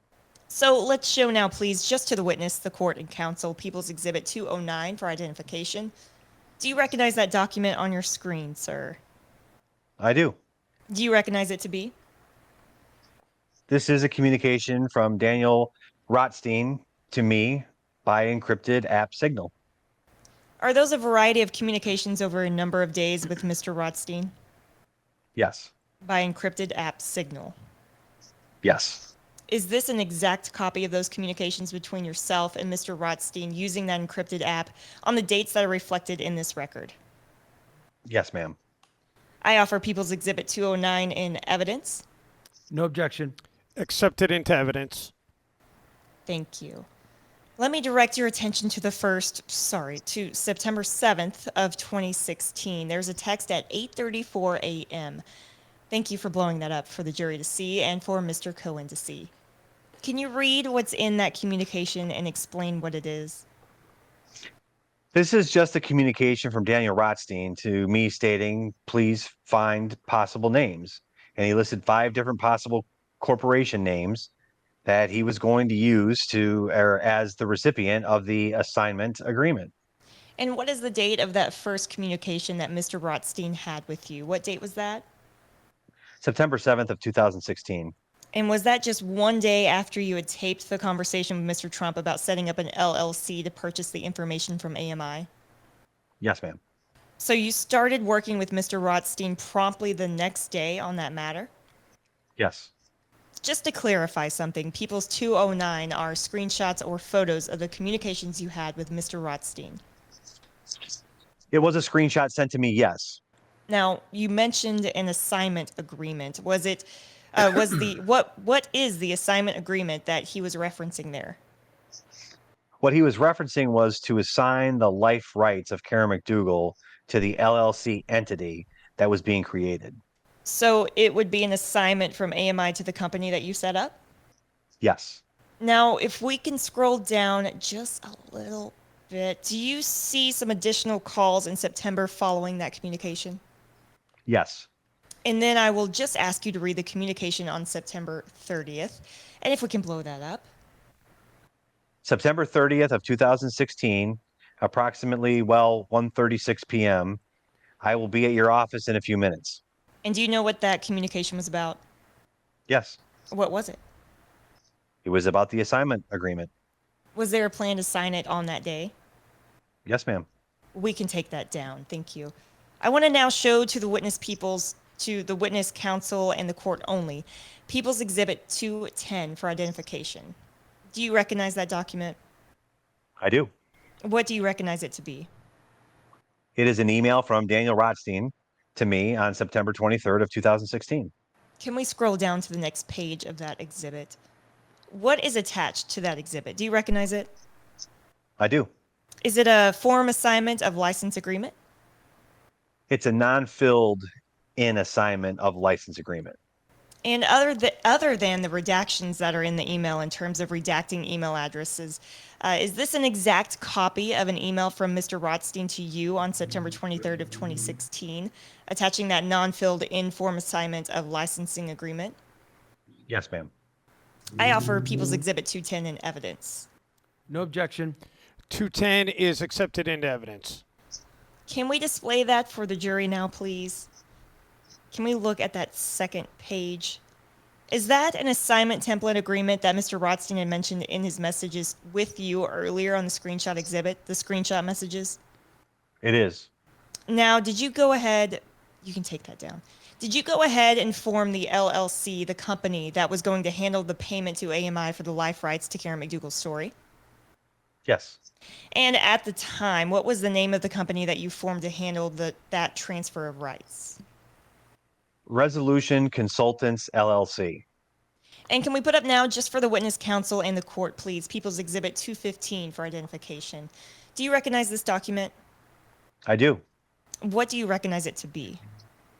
It is an email from Patty, who is an employee over at Delaney Corporate, an entity that incorporates for you, to me with the attachment Resolution Consultants, LLC, and it states this is what I would submit for filing. And does she attach a certificate of formation for Resolution Consultants to be filed? Yes. Other than some of the redactions to the email, is this an exact copy of the email with the attached certificate of formation for Resolution Consultants that you received from Patty at Delaney Corp on that day?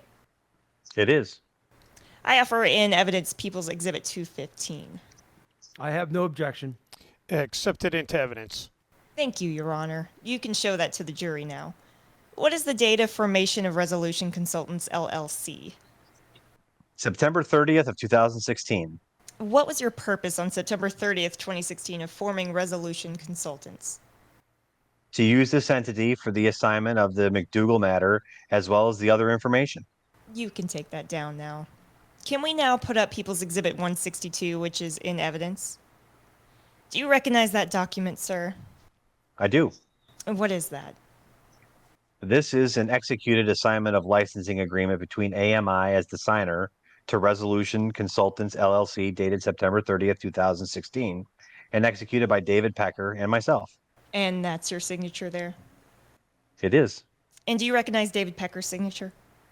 Yes. Can you just describe for the jury generally what were the terms of this assignment agreement?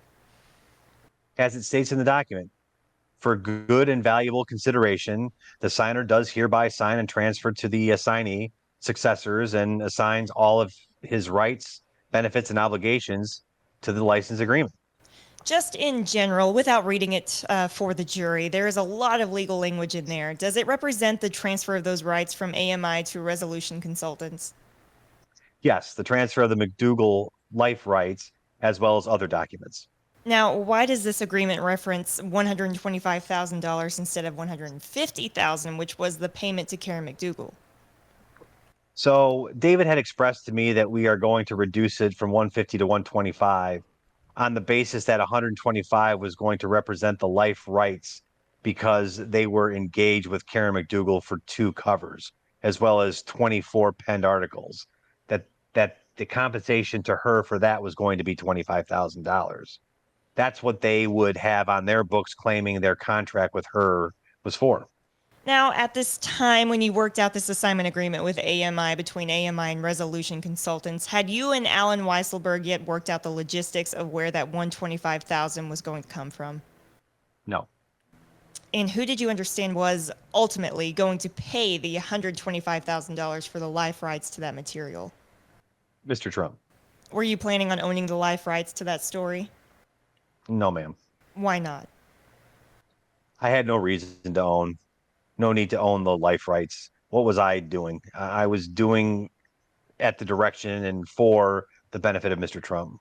Now, in signing that agreement, around the time that you signed that agreement with AMI, did you have a conversation with Mr. Trump about doing so? Yes. Can we put up, please, you can take that down, and put up People's Exhibit 349 and reference the call between Mr. Trump and Mr. Cohen on September 29th of 2016. Do you see a call there, sir, for about 7 minutes and 14 seconds? Yes. And what did you discuss? What do you think you discussed on the phone with Mr. Trump during that call?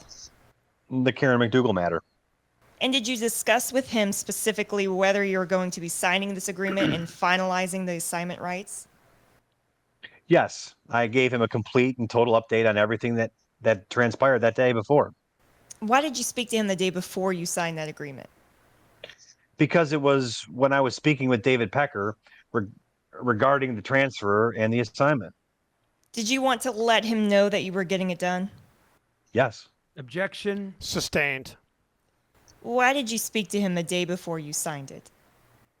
In order to let him know that it was being taken care of, that the matter was going to be resolved, and that this conversation, obviously, to let him know that it was being resolved. You can take that down now. Can you please put up People's Exhibit 161 in evidence? Do you recognize this document, Mr. Cohen? I do. What is it? This is a document.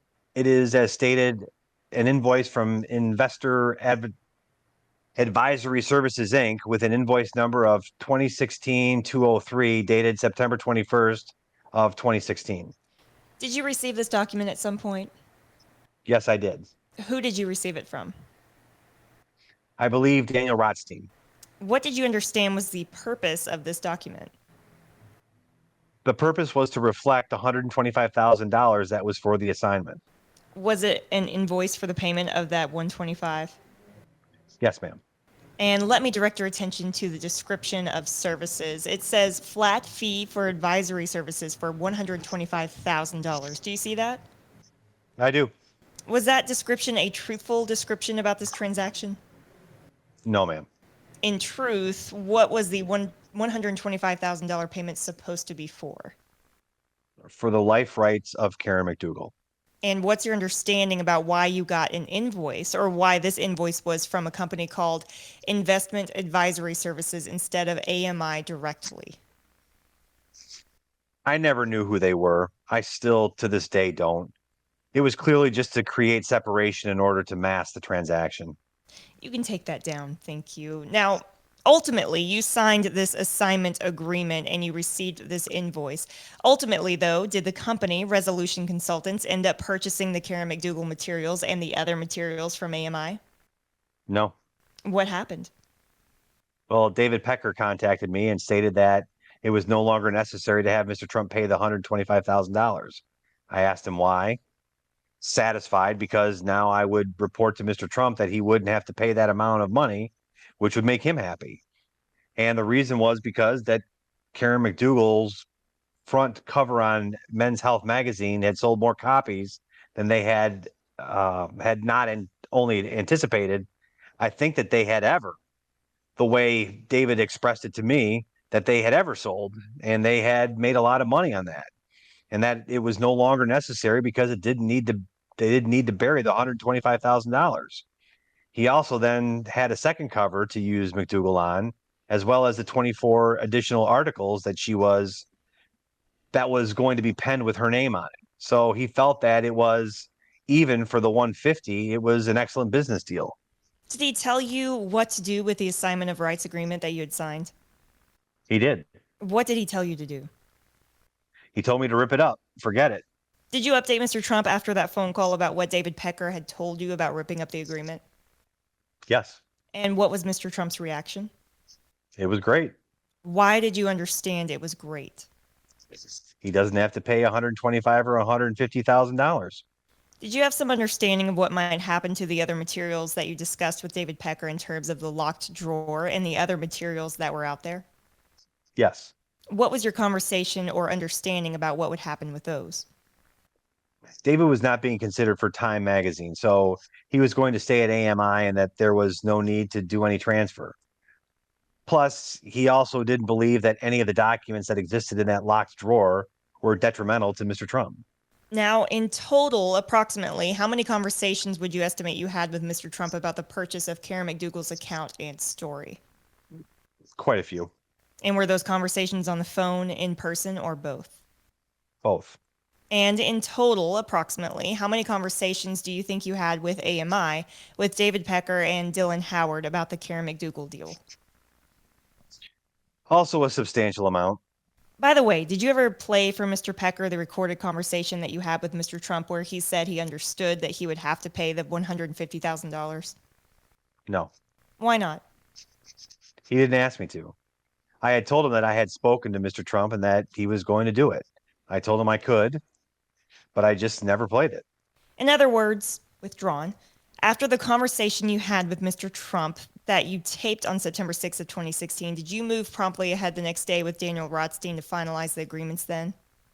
Yes. Was there any need to play that recording for Mr. Pecker? No. A reminder, you are listening to a reading of the transcript of the case of the people of the state of New York against Donald J. Trump, indictment number 71543/2023. To ensure future court transcript readings of this and other cases, we kindly ask you to visit everylegalword.com and support this cause. We now resume this reading where we left off. I would like to direct your attention now to October 7th of 2016. Do you remember where you were on that day? Yes. Where were you? I was in London. How do you remember that you were in London? Well, I went to London for my daughter's 21st birthday, as well as for my anniversary. And while you were in London, did you become aware of the release of what's known as the Access Hollywood tape? Yes. And how did you become aware of that tape coming out, or that it had come out? I received a phone call. Who did you receive a phone call from? Hope Hicks. Who was Hope Hicks at the time? Hope Hicks was communication director for the Trump campaign. Do you also recall receiving at around that time an email from Steve Bannon about the potential release of the Access Hollywood tape? Yes. And who was Steve Bannon at the time? Campaign manager for the Trump campaign. Did you have Mr. Bannon's email and contact information in your phone? Yes, ma'am. Can we take a look now, please, just for the witness counsels and the court, People's Exhibit 218. Do you recognize this email? I do. And who is this an email between? Between you and someone else?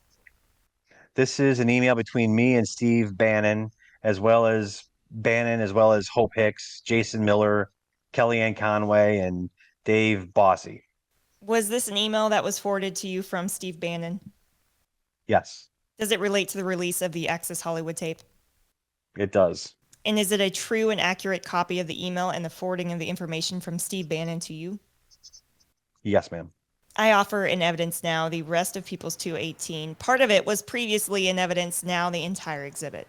Just the same objection as before. Noted. Accepted into evidence. Can you can put that up on the screen. Can we start at the bottom of the email, which would be the earliest email? And can you tell the jury what you understand this bottom email to be? Yes, this is an email from David Fahrenhold of the Washington Post dated Friday, October 7th, 2016 at 1:29 p.m. And it's to Hope Hicks with the subject matter of urgent Washington Post query. And just in general, what is he communicating to Hope Hicks and what is he asking her for? He is asking for a comment in regard to the leak of the tape from Access Hollywood. And is there a transcript of the Access Hollywood tape attached to the email from David Fahrenhold to Hope Hicks? There is. And is David Fahrenhold in that email asking for some comments from Hope Hicks? Yes, ma'am. And does Hope Hicks then forward that email to some other folks? She does. And who does she forward it to? She sends it to Jason Miller, David Bossy, Kellyanne Conway, and Steve Bannon. What were those people's roles at the time? All of them had roles at the Trump campaign. And then following, what does Hope Hicks say in that email that she forwards on to those folks involved in the campaign? Need to hear the tape to be sure, then followed by deny, deny, deny. And does that get forwarded now as we scroll down? Does that now get forwarded by Mr. Bannon onto you? Yes, ma'am. And can you read, or if you can blow that up, thank you, Mr. Cohen's email to Steve Bannon saying, please call me?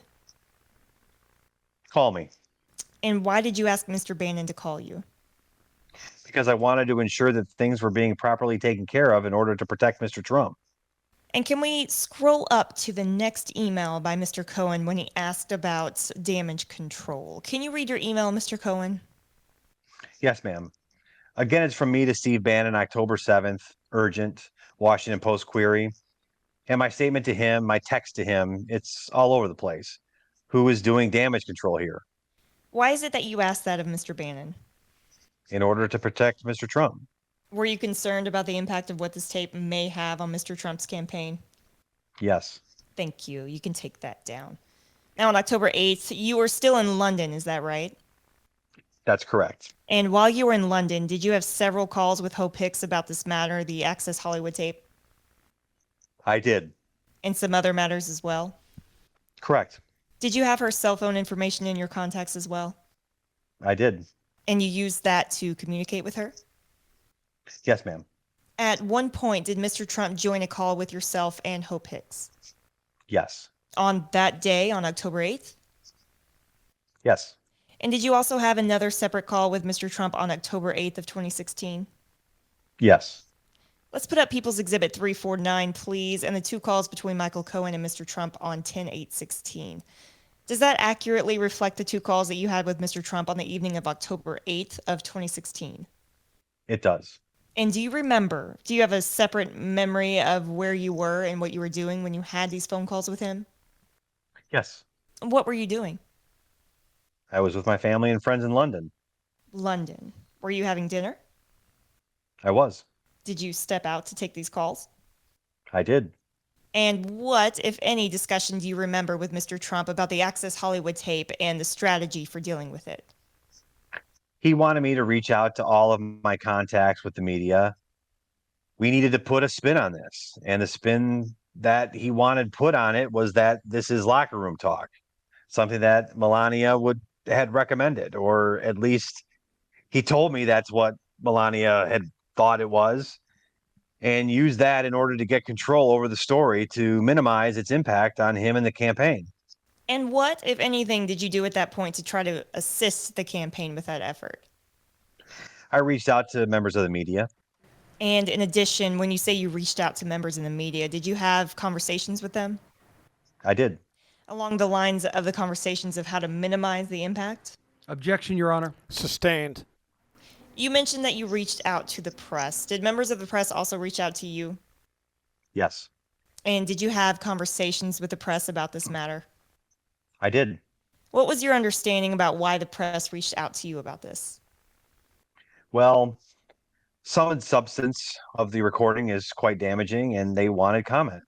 And were you somebody that they fairly frequently came to and asked for comment on matters related to Mr. Trump?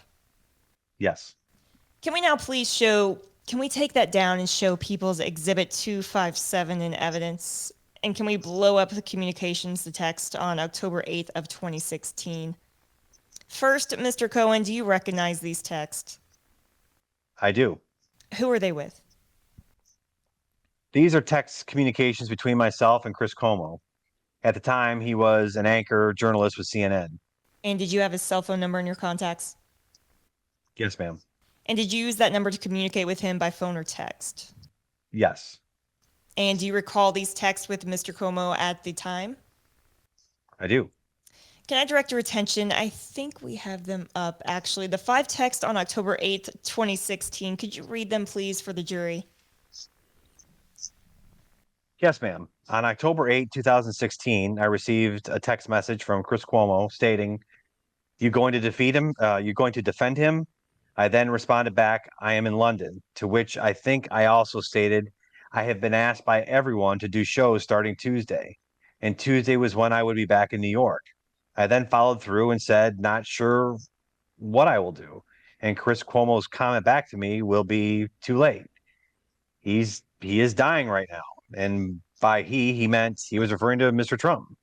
What was your understanding about what that meant, that he is dying right now? That this is a tremendously negative story in regard to the Trump campaign. And about how long before the election was this at that time? Approximately a month.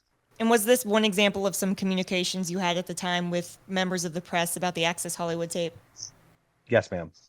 What did you understand as a result of those communications and others about the impact of the Access Hollywood tape on the campaign? Objection. Sustained as to form. Please rephrase. Did you have an understanding at the time, based on all of these communications, about the potential impact of the Access Hollywood tape on Mr. Trump's campaign? Objection. Overruled. Yes. What was your understanding? That this was going to be significantly impactful, especially with women voters. Thank you. You can take that down. Can we now put up People's Exhibit 167 in evidence? Do you recognize this email? I do. Can you explain, first, tell us who the email is with, who it's between, and what it is about? So this is an email from Dylan Howard on October 8, 2016 to me with a CC to David Pecker. The subject line is link. It says evening. The only story was this posted in October of 2006, before AMI owned it, and he is referring to the old Radar magazine. The tape was not part of the story that existed online. I suggest it would have been lost during the many site changes over the years. Nevertheless, I have deleted the text story. It no longer exists. And he attaches a hyperlink of that story. Tell the jury what that's about, if you can flesh that out a little bit. The title of it was Donald Trump, Playboy Man, and it talks about the audio clip, recorded phone conversation between Trump and gossip Chance Hayden, stating that it provides some glimpse into just how exacting the real estate blowhard standards are regarding women. So let me ask you a question. Did you learn at some point that there was this article called Donald Trump, Playboy Man on Radar Online? I did. Who owned Radar Online? At the time, I didn't know. At the time I made the communication, it was AMI in control of David Pecker. And when you found out about this article being up on Radar Online, did you ask David Pecker or Dylan Howard to do something about it? Yes, ma'am. What did you ask them to do? Immediately take it down. Why did you ask them to take it down? Because it was negative to Mr. Trump. It would impact the campaign. Were you concerned about the release of this information in particular because of the release of the Access Hollywood tape? Yes. And so you said Dylan Howard, as referenced here, took the article down. Is that right? That's correct. And did you update Mr. Trump to let him know that that article had been taken down? I did. Do you believe that you communicated that to him in one of the phone calls you had with him on October 8th of 2016? Yes. And why did you tell him? I told him so he would know that the task or the situation has been handled, to get credit for it, because here I am in London with my family for two important events. My daughter's 21, my anniversary, and I wanted David Pecker to get credit as well. Thank you. You can take that down. Now, do you recall having several calls in the evening of October 8th with David Pecker and also with Dylan Howard? Yes. Did you have a number of calls with them that night? Yes. Do you recall what was discussed with each of them in general that night? The Access Hollywood tape. And was it discussed also the Playboy Online article? As well as the Playboy. Did there also come a time that night where one of them indicated to you that a woman named Stormy Daniels was out looking to sell her story publicly? Yes. That conversation came up as well. Did that come up with Dylan Howard? I believe it was Dylan Howard. Now, did you know at the time when he advised you about that, about who Stormy Daniels was? I'm sorry? That's okay. I'll say it one more time. When Dylan Howard told you on the evening of October 8th of 2016 that Stormy Daniels was out looking, well, her manager was out looking to sell her story, did you know who Stormy Daniels was at that time? I did. How did you know who she was? Because it referenced back to the 2011 scenario that I had dealt with previously with David Pecker on, with Keith Davidson on an in order to have a story removed from the dirty.com.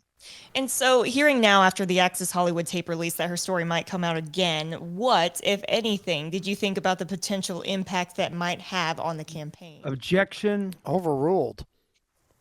Catastrophic. That this is horrible for the campaign.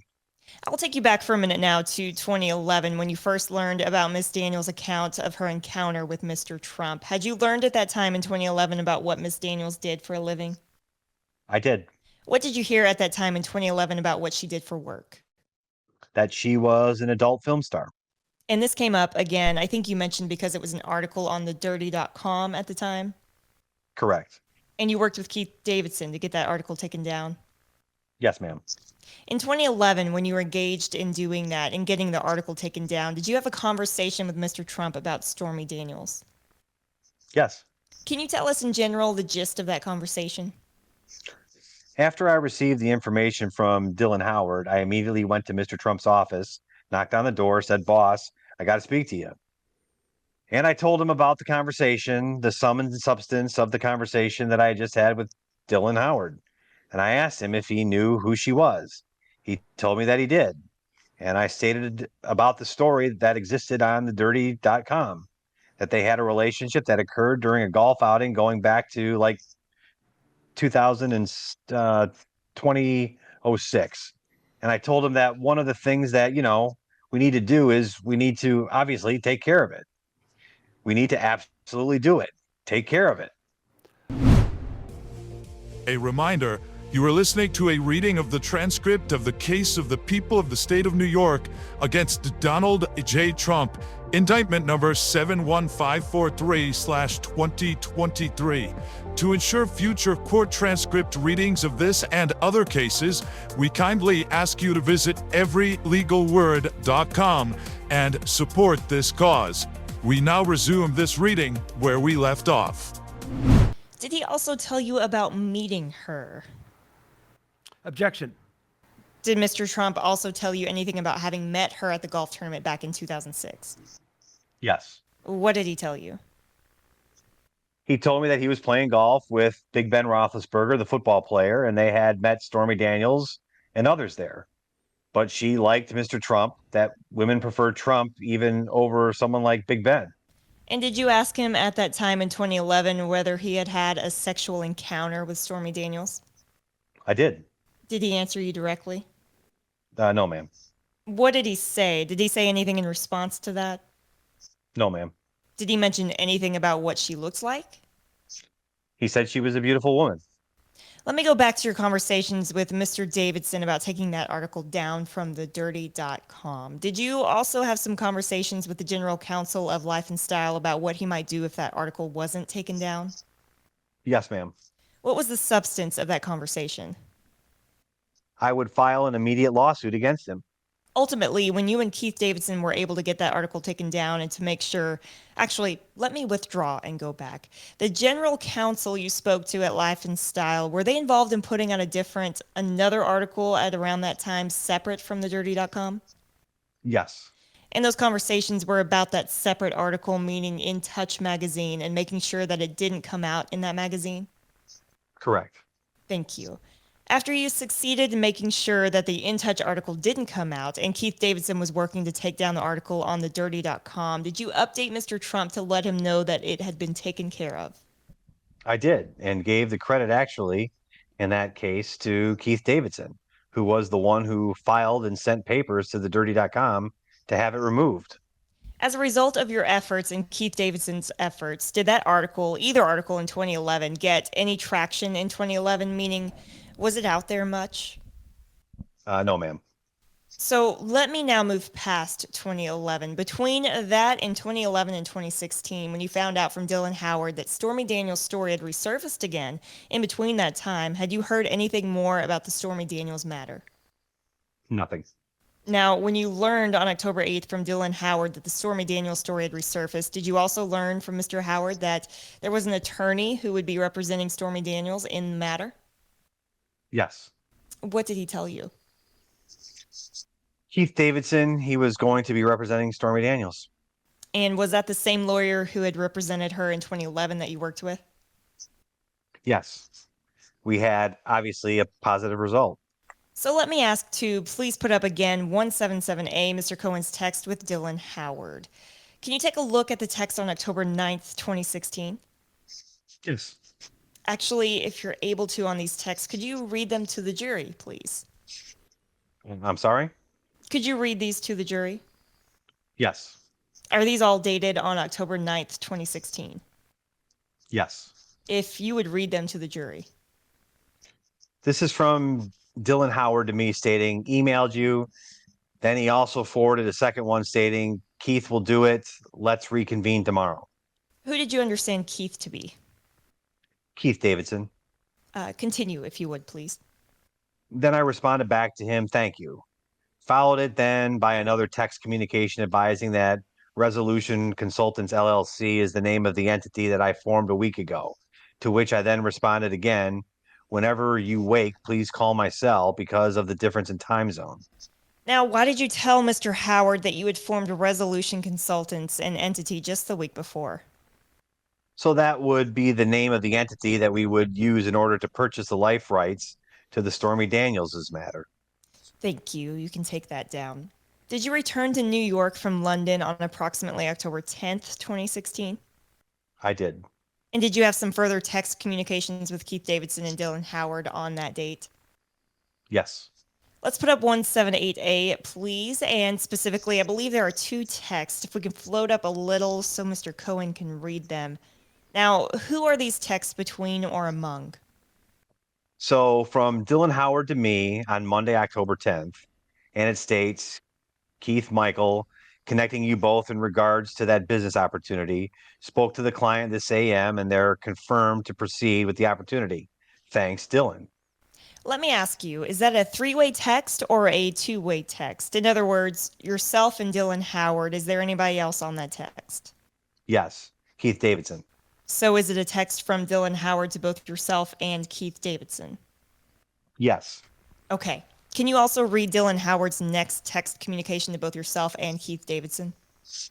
So Dylan Howard sends to both myself and Keith Davidson, over to you two, meaning that the two of us should just speak independent. What did you understand to be the business opportunity that Mr. Howard was referring to? The business opportunity was the acquisition of the life rights of Stormy Daniels. Now you can take that down. Thank you. Can we now show People's Exhibit 337 and highlight the call between Mr. Cohen and Keith Davidson on October 10th of 2016? I believe there are two calls referenced there. Now, after Dylan Howard confirmed that Keith Davidson would be representing Stormy Daniels, did you reach out and speak with Keith Davidson by phone? I did.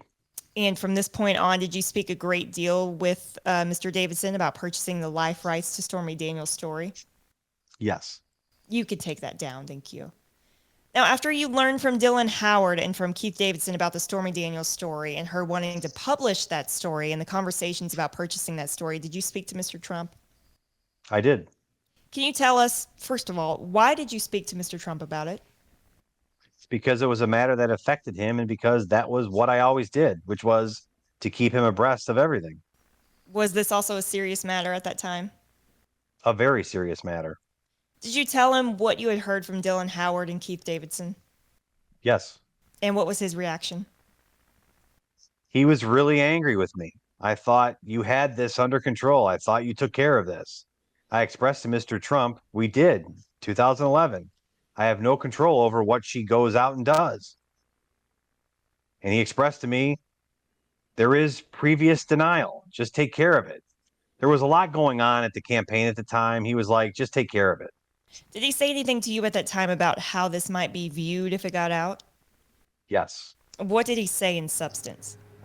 He said to me, this is a disaster, total disaster. Women are going to hate me because this is really a disaster. Women will hate me. Guys may think it's cool, but this is going to be a disaster for the campaign. What, if anything, did you understand about withdrawn? What did you understand him to mean by women will hate this and what his concern was? Objection. Overruled. So at the time, Mr. Trump was polling very, very low with women. And You said very well. no, very poorly. I am sorry. It's all right. I couldn't hear. He was polling very poorly with women. And this coupled with the previous Access Hollywood tape, he just stated this is a disaster and get control over it. Did you have any conversation with him about strategy in dealing with the story? I'm sorry? Did you have any additional conversation with Mr. Trump about a particular strategy about how to get control of it and how to deal with it? He told me to work with David and get control over this, purchase the life rights. We need to stop this from getting out. Was there any conversation about pushing it to a period of time? Yes. What was that? So during the negotiation to purchase and acquire the life rights, what he said to me is, what I want you to do is just push it out as long as you can. Just get past the election, because if I win, it has no relevance. I will be president. If I lose, I don't even care. Did you bring up at the time the topic of his wife, Melania, in one of those conversations with Mr. Trump? I did. What did you say in substance to him? I said to him, and how's things going to go with upstairs? Were you concerned about that? Yes, I was. And what, if anything, did he say to you about that? Don't worry, he goes, how long do you think I will be on the market for? Not long. What did you understand that to mean? He wasn't thinking about Melania. This was all about the campaign. Now, those conversations that you had with Mr. Trump, were they in person, on the phone, or both? Both. Now, can we put up now, please, People 63 in evidence? Can you blow up the body of the email so that Mr. Cohen can read it?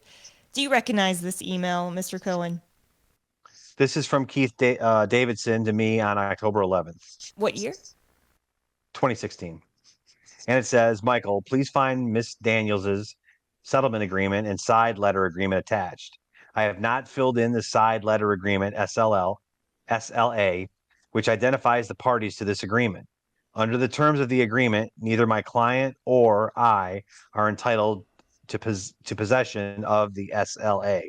Settlement sum is $130,000. I have also attached my firm's wiring instructions for your reference. Ms. Daniels has expressed dissatisfaction with your schedule of the delay of 10 days for funding. To that end, you will see that I placed this Friday, October 14th of 2016 as the funding deadline. Let me know if this is a problem.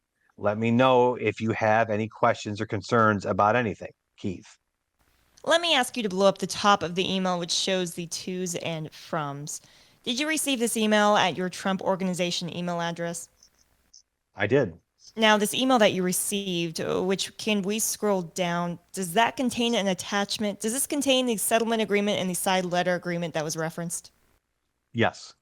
And does this agreement at this point contain the signatures of Ms. Daniels and Mr. Davidson, but no signatures on your side yet? Correct. So the date of this email, if we can go back to the email again for a moment, is October 11th. Is that right? Of 2016? Yes. Is that just a few days after the release of the Access Hollywood tape? Yes. By October 11th of 2016, had you and Keith Davidson already agreed in principle to the terms of this agreement? Yes. And you had some discussions about how much would need to be paid to Stormy Daniels for this agreement by that date. Had you arranged a number? Yes, ma'am. And tell us, just in general, the terms of that agreement on this date. For the sum of $130,000, that Miss Daniels would execute a non-disclosure agreement that the life rights story would never come out, that she wouldn't speak of it, and Was there a breach provision, an amount, a liquid amount? yes, there was a very large $1 million violation, liquid punitive damages. It was a clause that we put in where she would owe at that point in time the LLC that was going to do it. She would owe them $1 million per violation. Whose idea was it to have that $1 million, as you say, punitive damage provision in the contract? It was mine. What was the point of that? To ensure that she didn't speak. Not only that, there was also a provision in there that she disclose who she had told the story to, and they were included in the agreement. There was a list of names that were included in the agreement. Yes, ma'am. Now, the email mentions a side letter agreement. That is also one of the attachments here. What was the purpose of the side letter agreement that is referenced here? The side letter agreement would be a one-page document that indicates pseudonym names that were going to be used in the non-disclosure agreement. And the purpose of that is if somehow the non-disclosure agreement got out, having the names of Peggy Peterson or David Dennison would have no meaning to anyone. And so would the side letter agreement be a key to who those names are really related to? Yes. I was the only one that would have that one page. And explain why you were the only one that was going to hold on to that side letter agreement, which indicated the true names of the people involved in the agreement. In that way, I was the only one. There is no way for it to be released, and the information would never get out. Now, you said that I think by this date, neither you, obviously, or Mr. Trump had signed this agreement by that date. No, ma'am. Why hadn't you signed it at that point? Because during my conversations with Mr. Trump, it was again about delaying the deal and trying to push it past the election, which was upcoming.